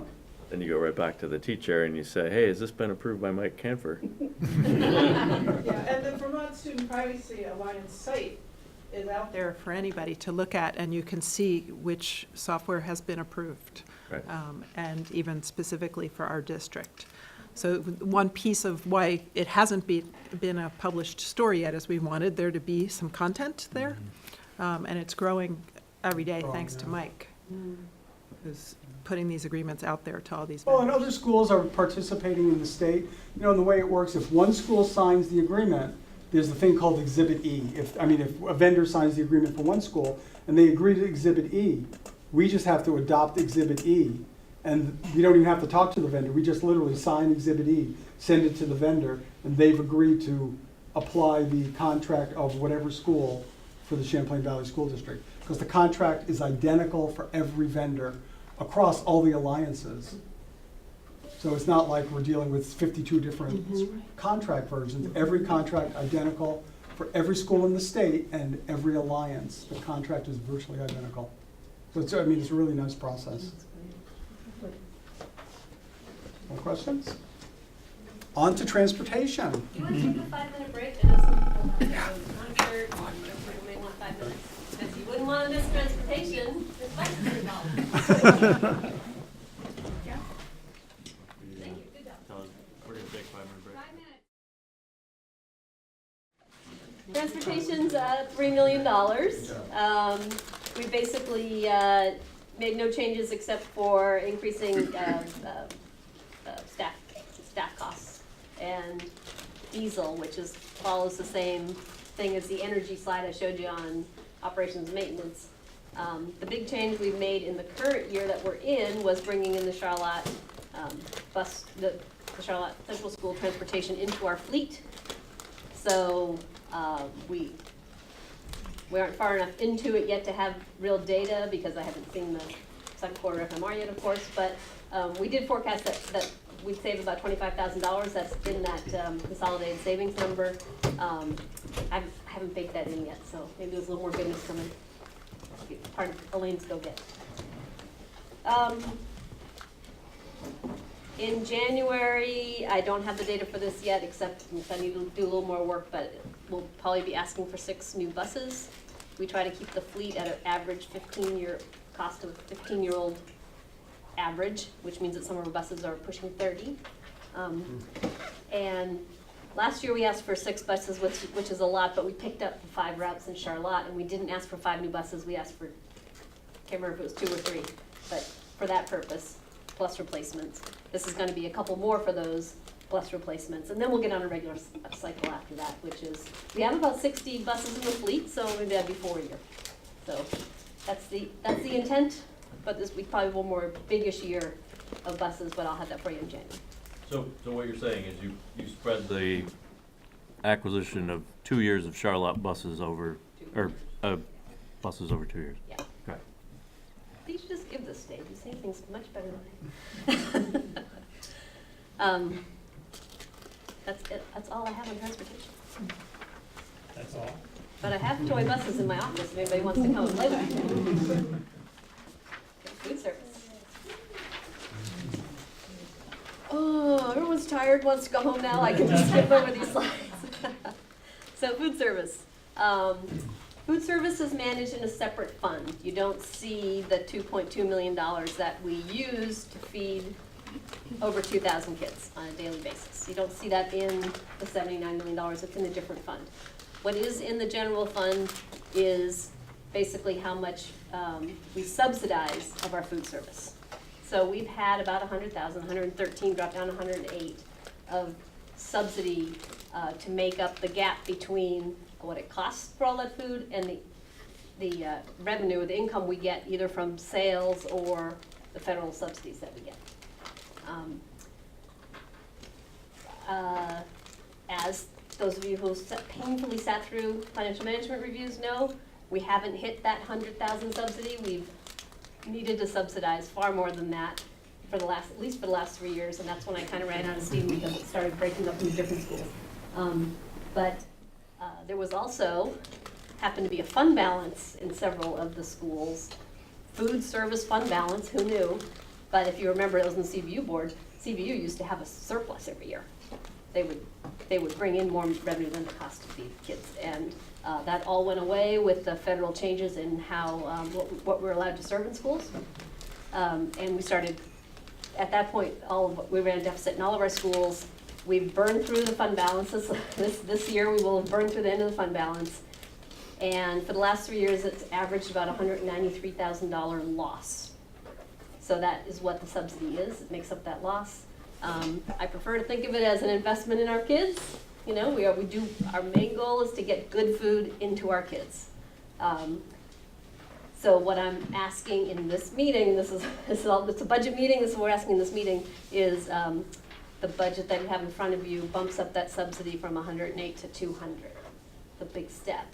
but it's what I need to cover what I think we're gonna incur.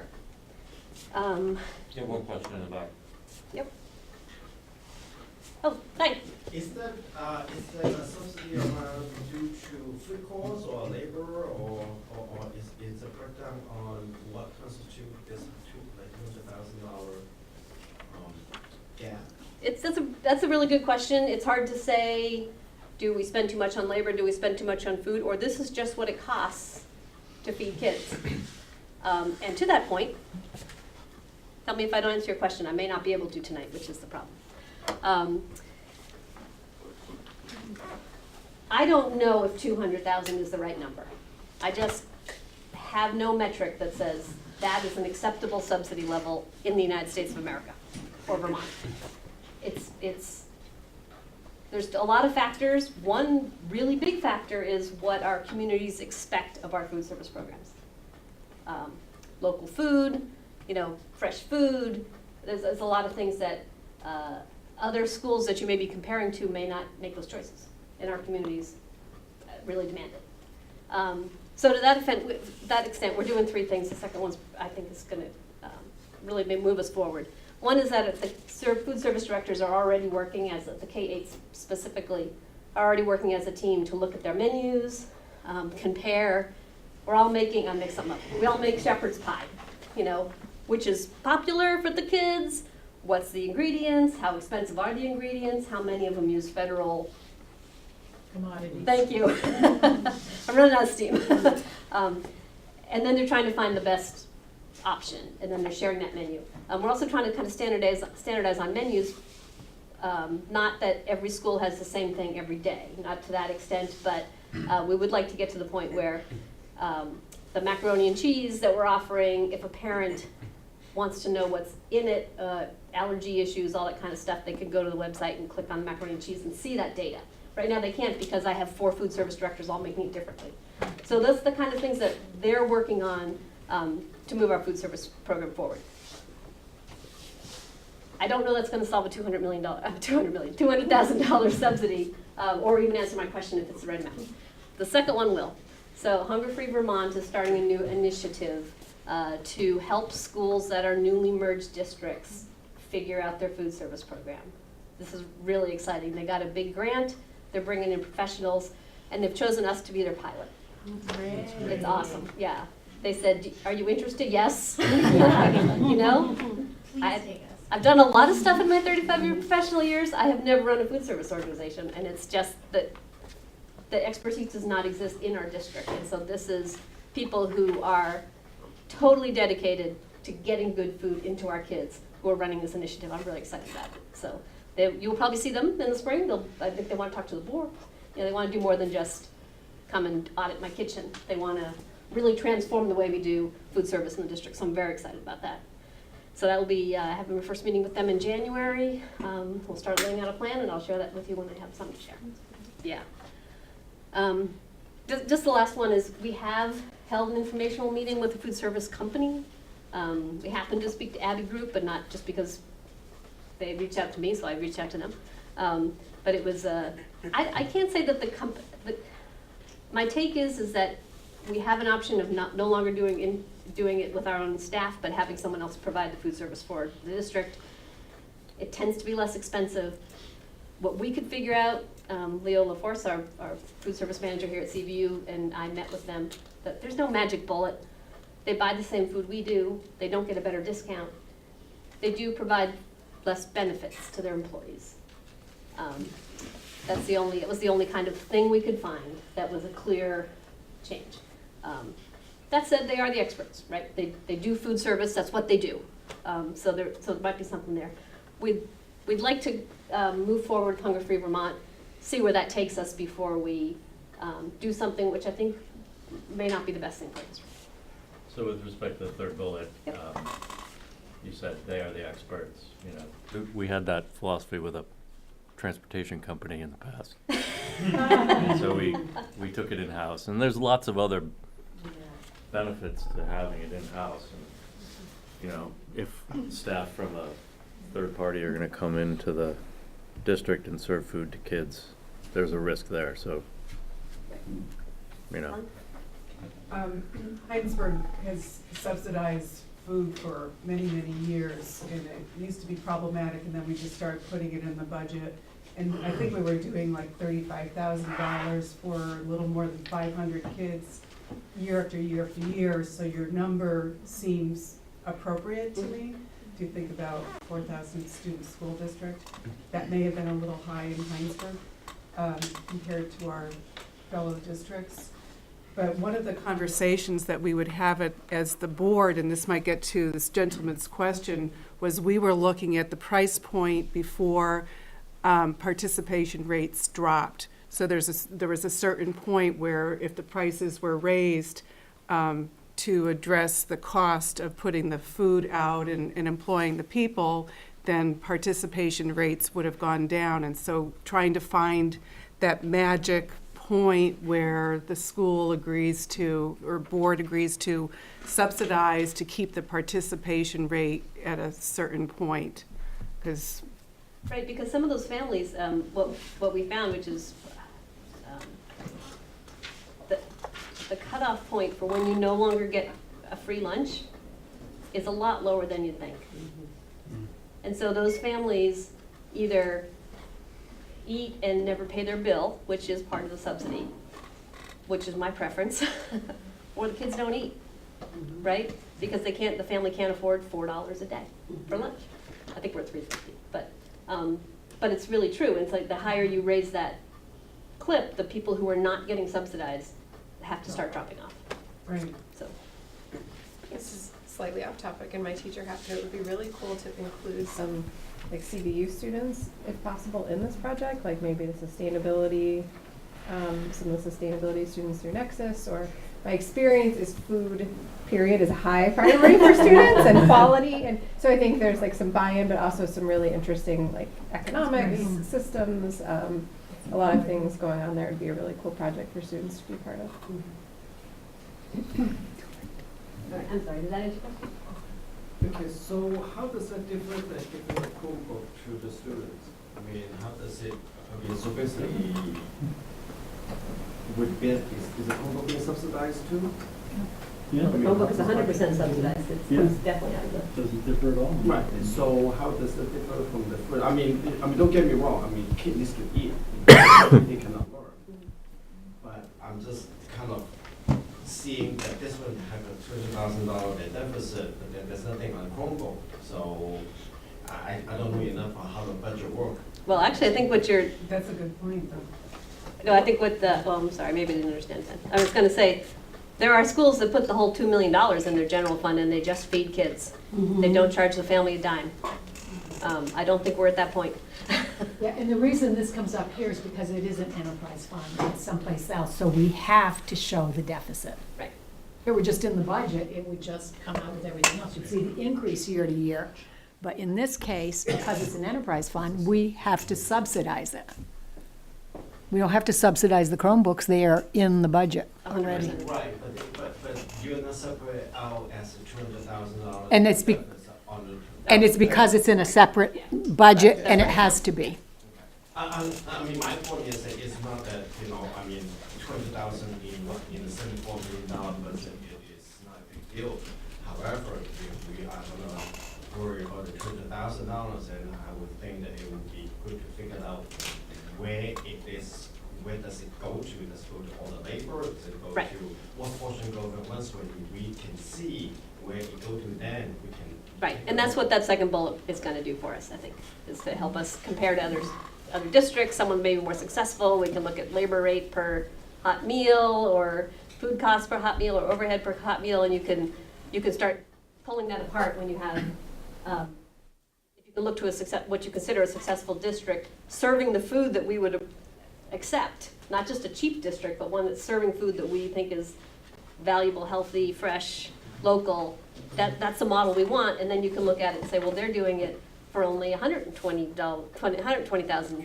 You know, then we could start modeling after that. But right now, we're just kind of comparing to each other, and none of us are very successful. So, or as by definition, like, so maybe we are.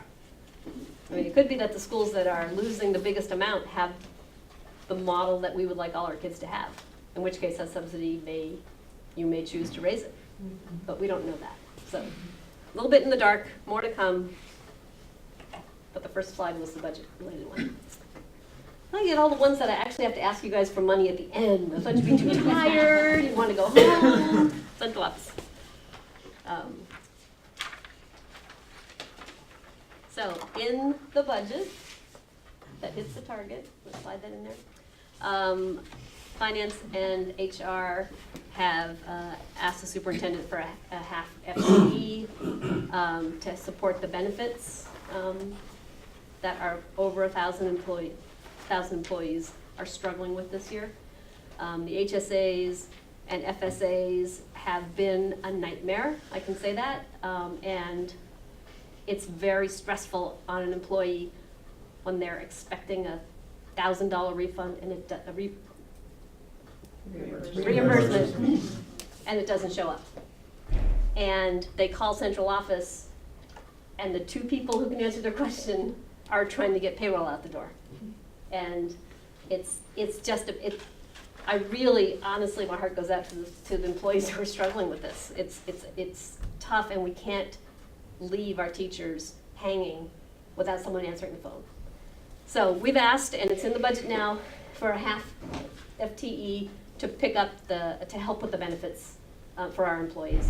I would love to say that this will be a one-year position because hopefully everything will straighten itself out. I don't know too many companies of 1,000 employees who have a benefits specialist, that has to be, usually you should be able to call up the company that runs the FSAs and the HSAs.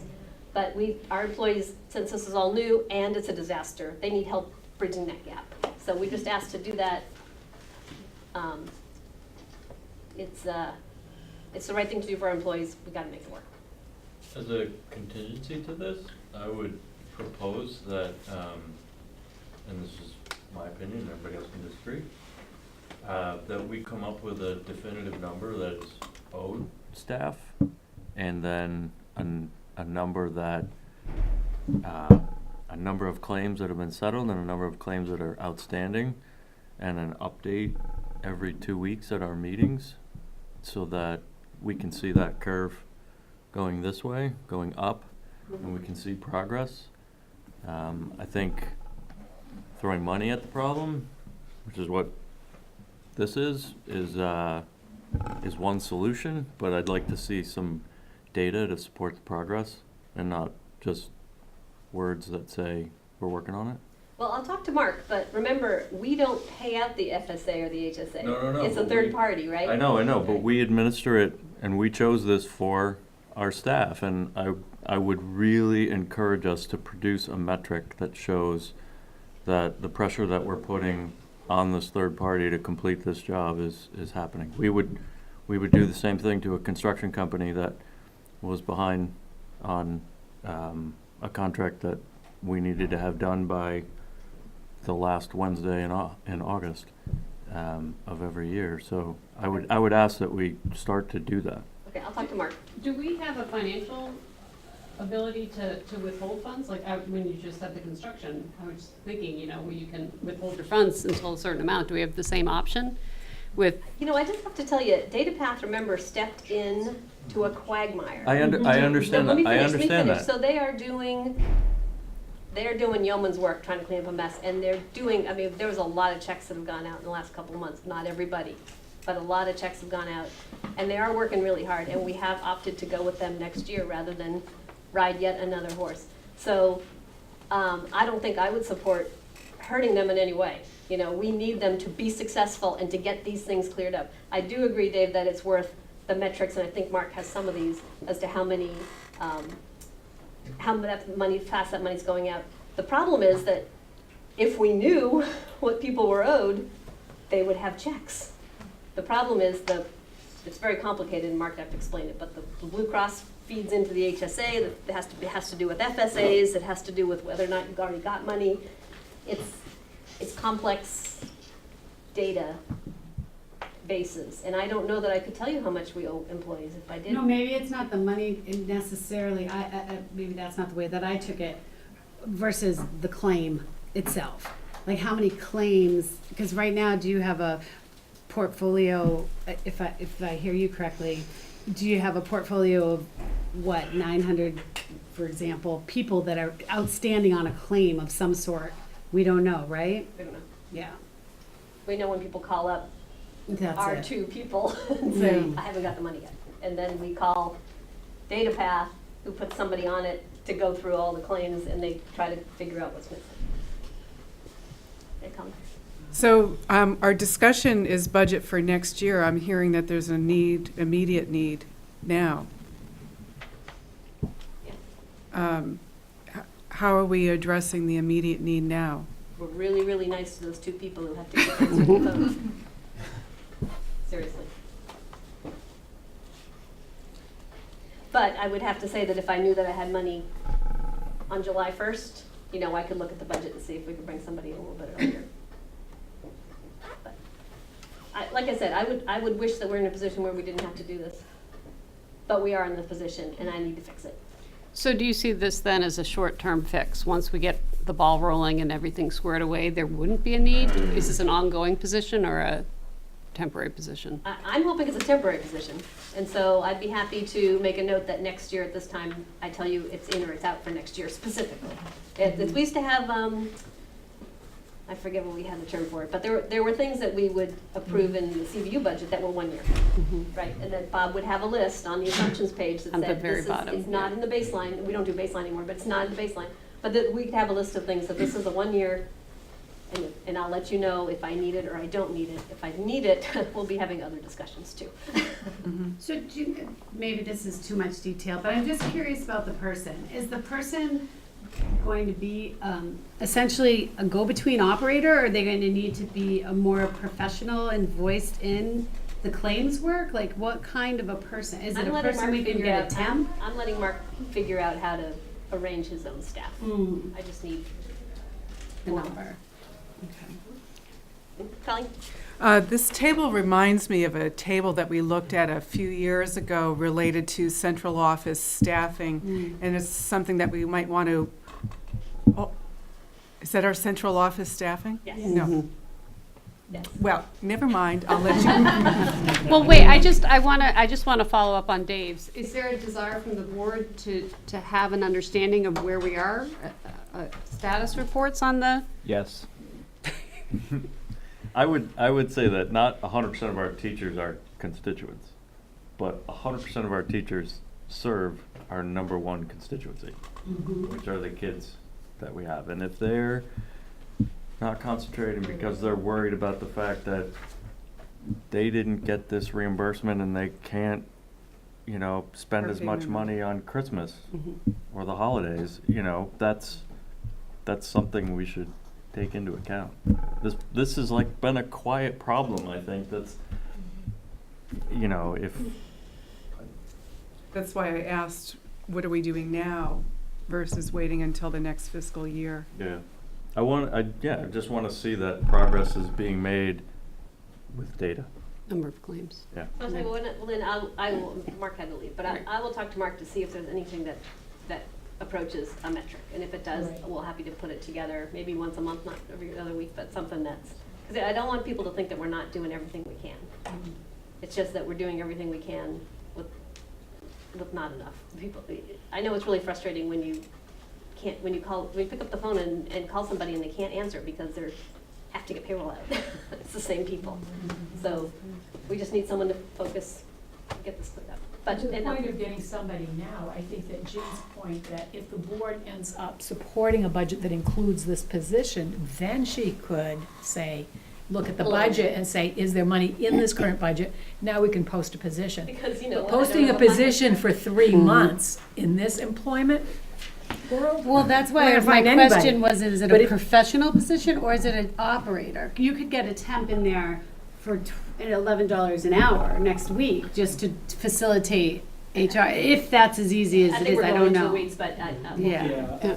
I guess my only comment to that is that my company went through kind of a similar thing a few years ago, and they created some positions in HR that they call healthcare concierges. Kind of employees know they call this person. This person is sort of like the in-house expert. They know how to navigate with the company and with they know the rules of how to use the FSA. You can call them and say, I'm not even sure if how do I even claim this? I mean, maybe that's more than you're offering, but there's a lot of that kind of stuff, especially in this kind of churn. It's really, really confusing.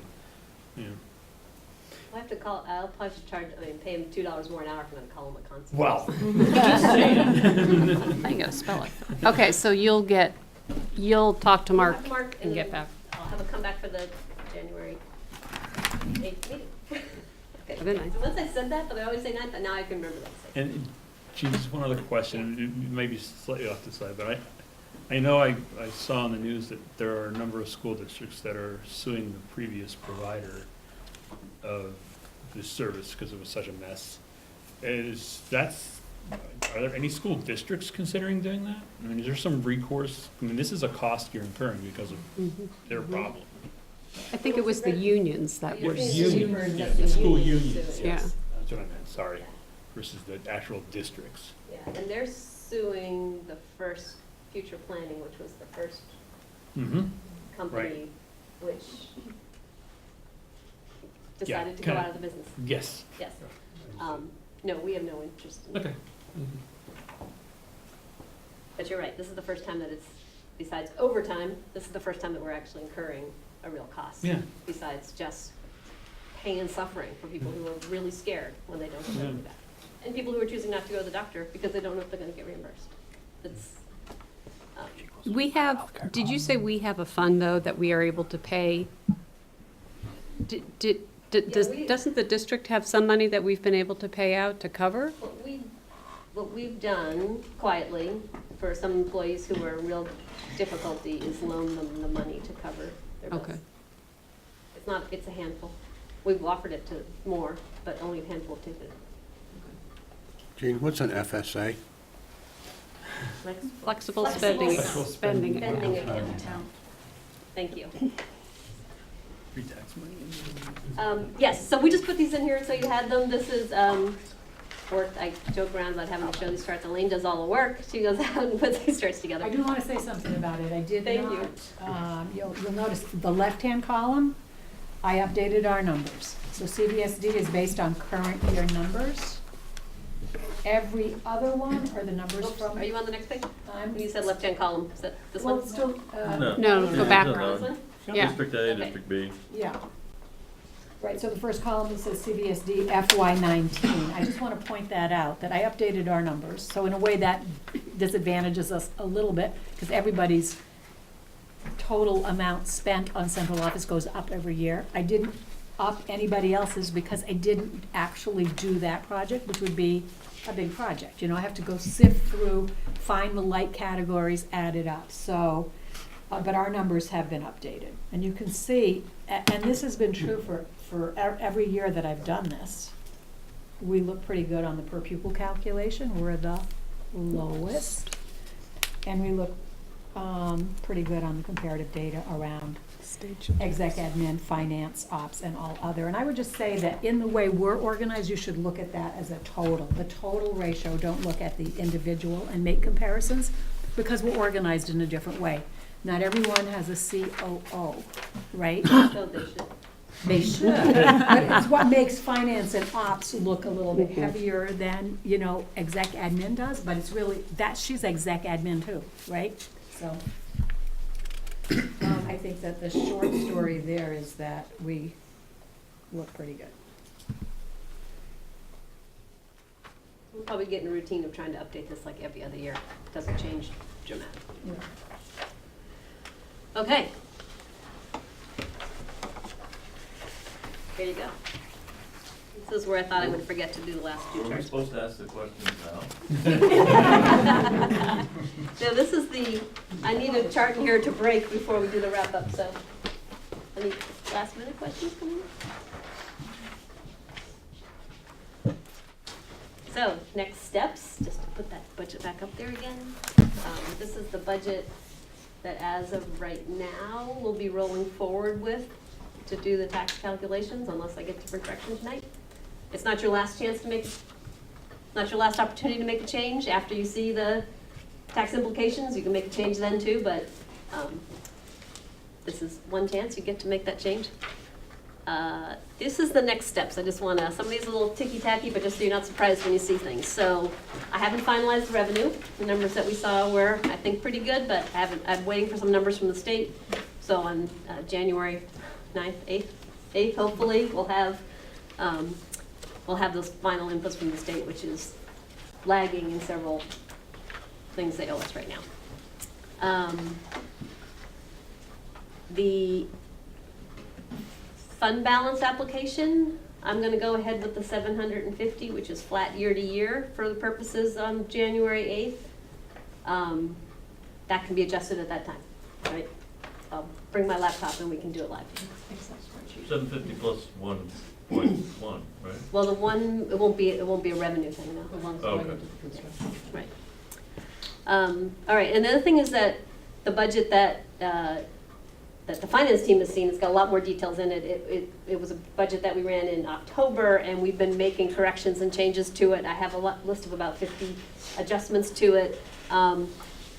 They're Jean's best estimate of what the change is going to be worth. We've shipped all those things, all those adjustments off to the genius Mike Nadeau, who is putting it all into Munis for me. So there'll be a few changes. If you're for the committee, if you looked at function, they're going to be a little bit different. If there's a big enough change that changes the story, you'll hear about it on the 8th, or hopefully I'll find a way to offset it by the 8th. But we are adjusting a lot of the numbers in the system right now. There's a couple of rates that we're waiting for from the state. One thing that's not in here is the early learning partner rate did change. That I didn't get a chance to compare to what I put in there, but it may change the numbers a little bit. VHI, we're still waiting for the dental rates have been finalized, but the health insurance rates have not been finalized yet, not been approved.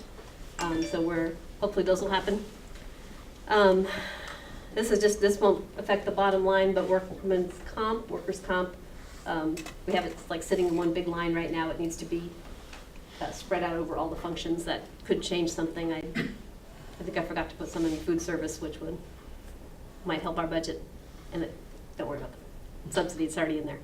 And any other budget adjustments as requested by the board. So that's the work that me and my team will be doing over the next couple weeks before the 8th. So the question before the board right now is, are there any, it's kind of like speak now and almost forever hold your peace. But No. Don't say- almost. Well, that's why I said almost. No. But is there anything glaring that the board, looking back, can you go back to your first past budget? You know, if you look back and remember back to those presentations, is there anything that the board wants to change? I just have to say, I'm so used to seeing so many more numbers before I'm asked a question like that. Like, this is like skimming the surface. So I'm acknowledging the work of the committee, but as a board member not on the committee, I'm feeling very left out of the conversation.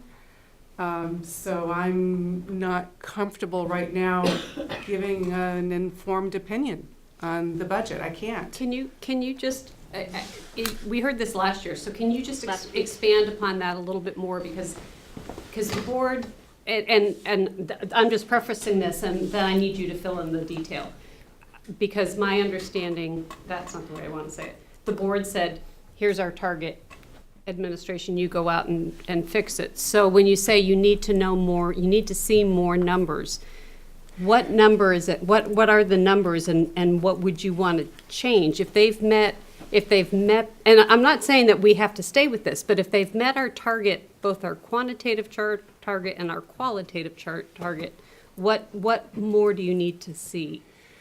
So, I mean, this comes from years of chewing on budgets in detail. So that's my practice, that's my history. So whatever I say comes from that. This is the first time I've seen these numbers. The first time, so I cannot say now, and I'm not saying that the work of the committee hasn't been valuable. It's been incredibly valuable. For me personally, at this point, I'm not comfortable saying You're okay with the 2.8? That's okay, because I just don't, I haven't chewed on the numbers the way that I have historically. I think it's very interesting and valid that you say that, because yesterday, as part of the finance committee is sitting there saying, well, I feel left out of the policy committee. You know, I don't have any input on the policies, and I'm being asked to approve these in executive, or not executive session, but on the consent agenda. So I think what I'm struggling with personally, and I'm on the finance committee, just as you guys know, but what I'm struggling personally is not to be able to touch and provide input on everything that can touch our children. And I think that that's a really interesting statement that you made, but it's not just finance. Finance is a big thing. It's everything. Yeah, but let me back up a little bit on that one. Policy, you have every single policy at your fingertips. There's not a policy that we look at that you cannot read. But I don't understand how you guys got there, and I don't understand why it is this way. And it's still, you do have the opportunity to provide input to it and pull it off the consent agenda, just as everybody in this room has the opportunity to pull this budget off of here and say that I don't like this. No, I think the work that has been done is amazing to come in at this point, but I'm in favor of the budget as it's presented, what I see, but the question was, this is the last call. No, for budget input. Almost. Because if I think what Lynn was saying is that it would be superiorly advantageous for staff. It's not a word. I know it's not a word.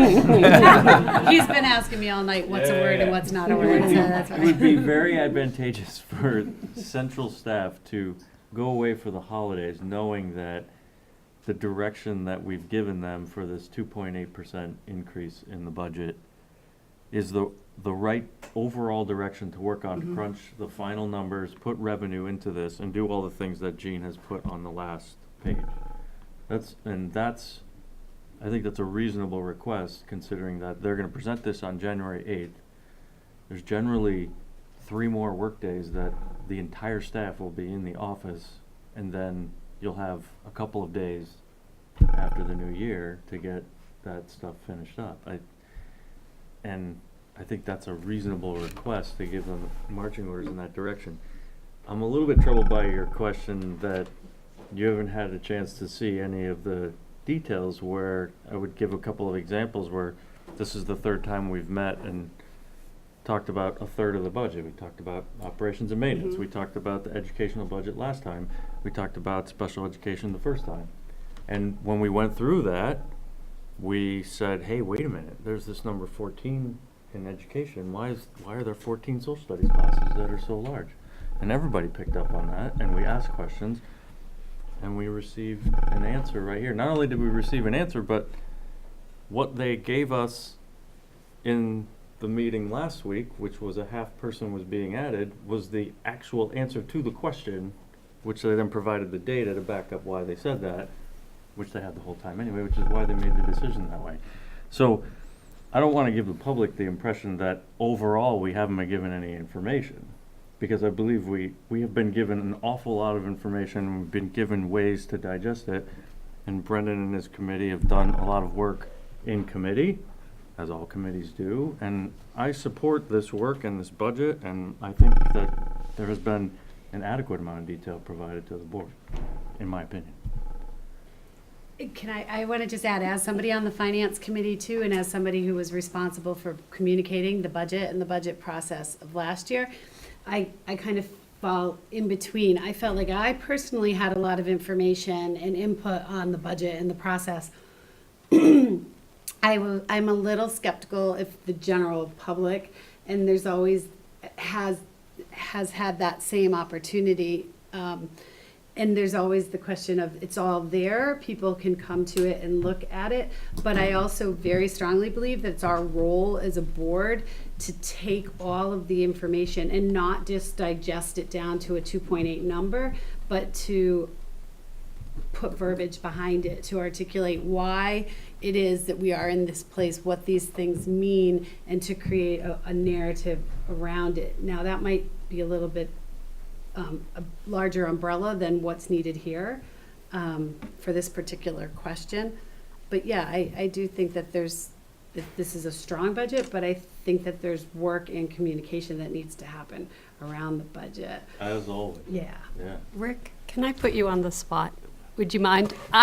It would be, so you are public, and I would be really curious, having sat through all of these budget meetings, what your take on it is at this point.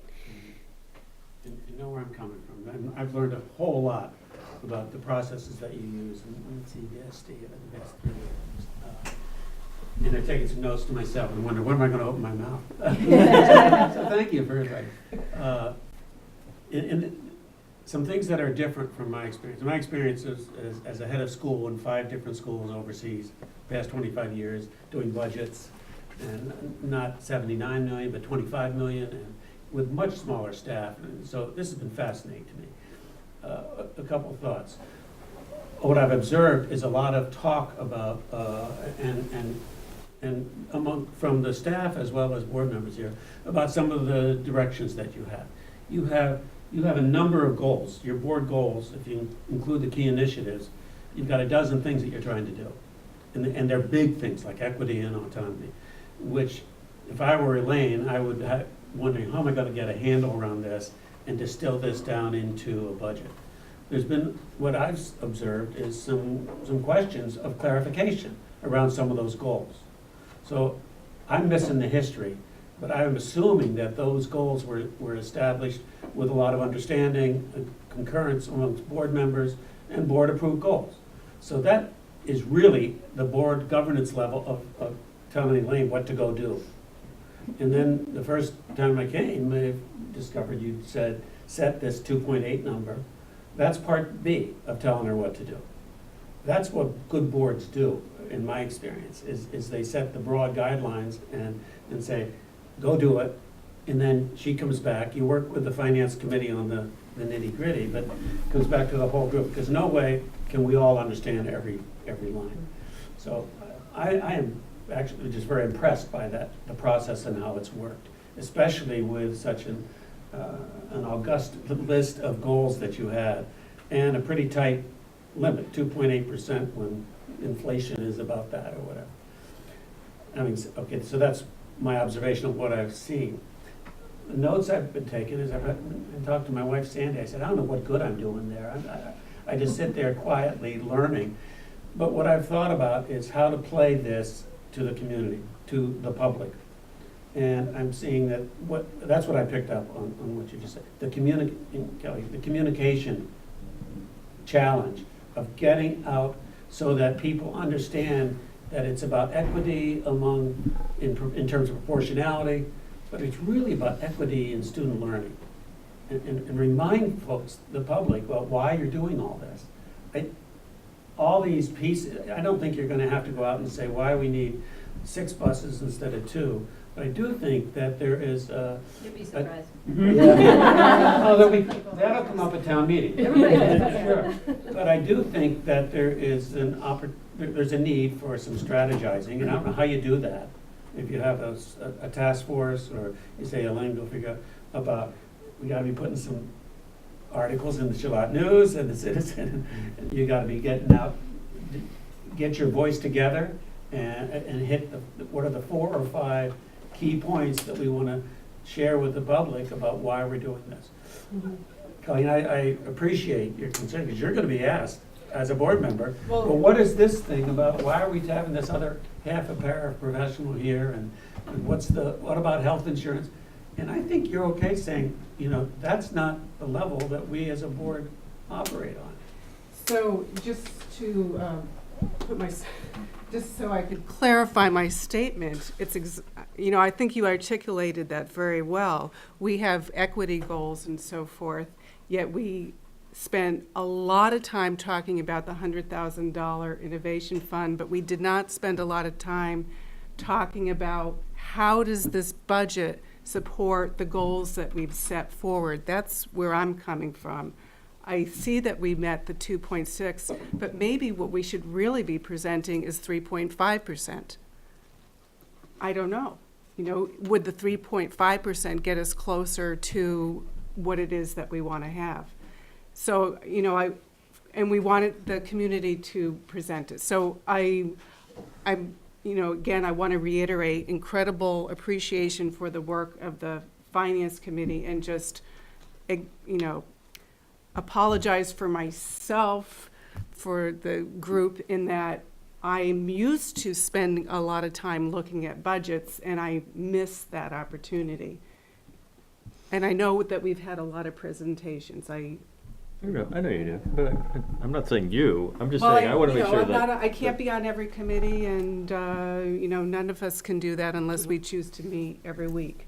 No, happen. it's not going to happen. Could happen. You know, one thing that I do want to say too is that I trusted that, I know for a fact, because we had some very tough conversations in the budget committees, that if Jean didn't feel that she could meet something, she would have come and said, I need more than this. Like, I'm pretty sure that would have happened. And you know, when we were going through the budget, the line items, we looked at it line item by line item, just like you used to when we were individual boards, and we had those conversations. So those are being looked at. It's just being looked at not as a whole board. I think what we should do too is to support, and we kind of touched on this a little bit last night in the Finance Committee. We're in a budget place where we're not grossly over budget. You know, what's going to come into play really are the years that, Elaine, you're going to come to us and we are going to be way over budget. And then how are we going to have a wider communication of, no, board, I need this amount. I think that's a discussion that we're going to have before the budget process, outside of the budget process. So new paragraph. New paragraph. Okay. I think Well, we Aaron- answered. Oh, Aaron, Oh, Aaron, sorry. sorry. It seems flip maybe to say at the retreat, but I do like go back to, I think maybe it is a reminder to us in articulating, and maybe it's the indicators committee, but articulating more specifically these board goals. I mean, implement key initiatives is great, but that's as vague and broad as you know, as a board goal can get. So maybe that's something the indicators committee can kind of have drafts of for the June retreat or something, with some more specific meat around these board goals that. I just want to highlight, I feel like I'm defending Charlotte board members, and one of the things I appreciated about Elaine's presentation last week is she actually took our board goals and aligned her entire presentation to show how her presentation meets our board goals. And I think that's really helpful when we do go out to the public. That is the way to say, you know, this is where the board level is, and this is where we heard where we're meeting those goals at the cost that we thought the community could afford. So I'm sorry, new paragraph. No, so I mean, the original question was, you know, are there any questions? Any Directions? Any yeah. directions? My question to Elaine was, have you had any communications with Dan French in the past month with respect to any unanticipated or somewhat anticipated surprises from the governor after we pass this budget? I have not. Have you, Megan? No. Okay. Well, the budget's not passed yet, so. It's not, but if we follow our equalized pupils stay the same and we follow roughly the revenue, we're going to end up at an equalized per pupil spending that's equal to what the tax commissioner is recommending people end up with. So, I mean, they changed that on us last year too when we met that goal, but I think that's a good. I want to be clear, because I think I ruminate over this and I fall back into traps. I think the question I'm really asking is, since the board really has only two goals, a qualitative and a quantitative goal, but I guess the question I'm really asking is there any desire among the board to change any of those goals tonight before, like you said, the administration has to go and make major changes? Because honestly, I think those are the two things that we really can only change. But I guess this is a larger discussion, I don't know, I don't even know how to answer that question, like, based on what? You know, we just had a whole budget process based on a project, like, that question, I think, would be better served and could have a robust discussion around it prior to the process. Right, but I think what Lynn is saying is like, Yeah, with respect to those two goals, not a discussion about the two goals, do you have any problems with this current budget that we can't finalize it and present it on January 8th for final approval? no, based on the criteria that we set out to come to this. Okay. And that's where I'm at. I mean, if Russ was here, Russ could say, nope, I think they can find the 168,000. I want it to be 2.6. That's kind of that question that I'm asking. And I think what I'm hearing is everyone is comfortable with the administrative recommended budget as of now. Hearing no objections, I think we're good. If you guys do have any questions or concerns, we're on a quick timeline, so please email me. The Finance Committee, unfortunately, has been meeting every week. Sometimes twice. Not unfortunately, but. Okay. I was just gonna say, you're so nice. All right, so then, there we don't have any action matters. Next meeting dates, January 8th, back in our old room, and then January 22nd. That's it. So a motion to adjourn? All right, second? Holidays, everybody? Yeah. Happy holidays.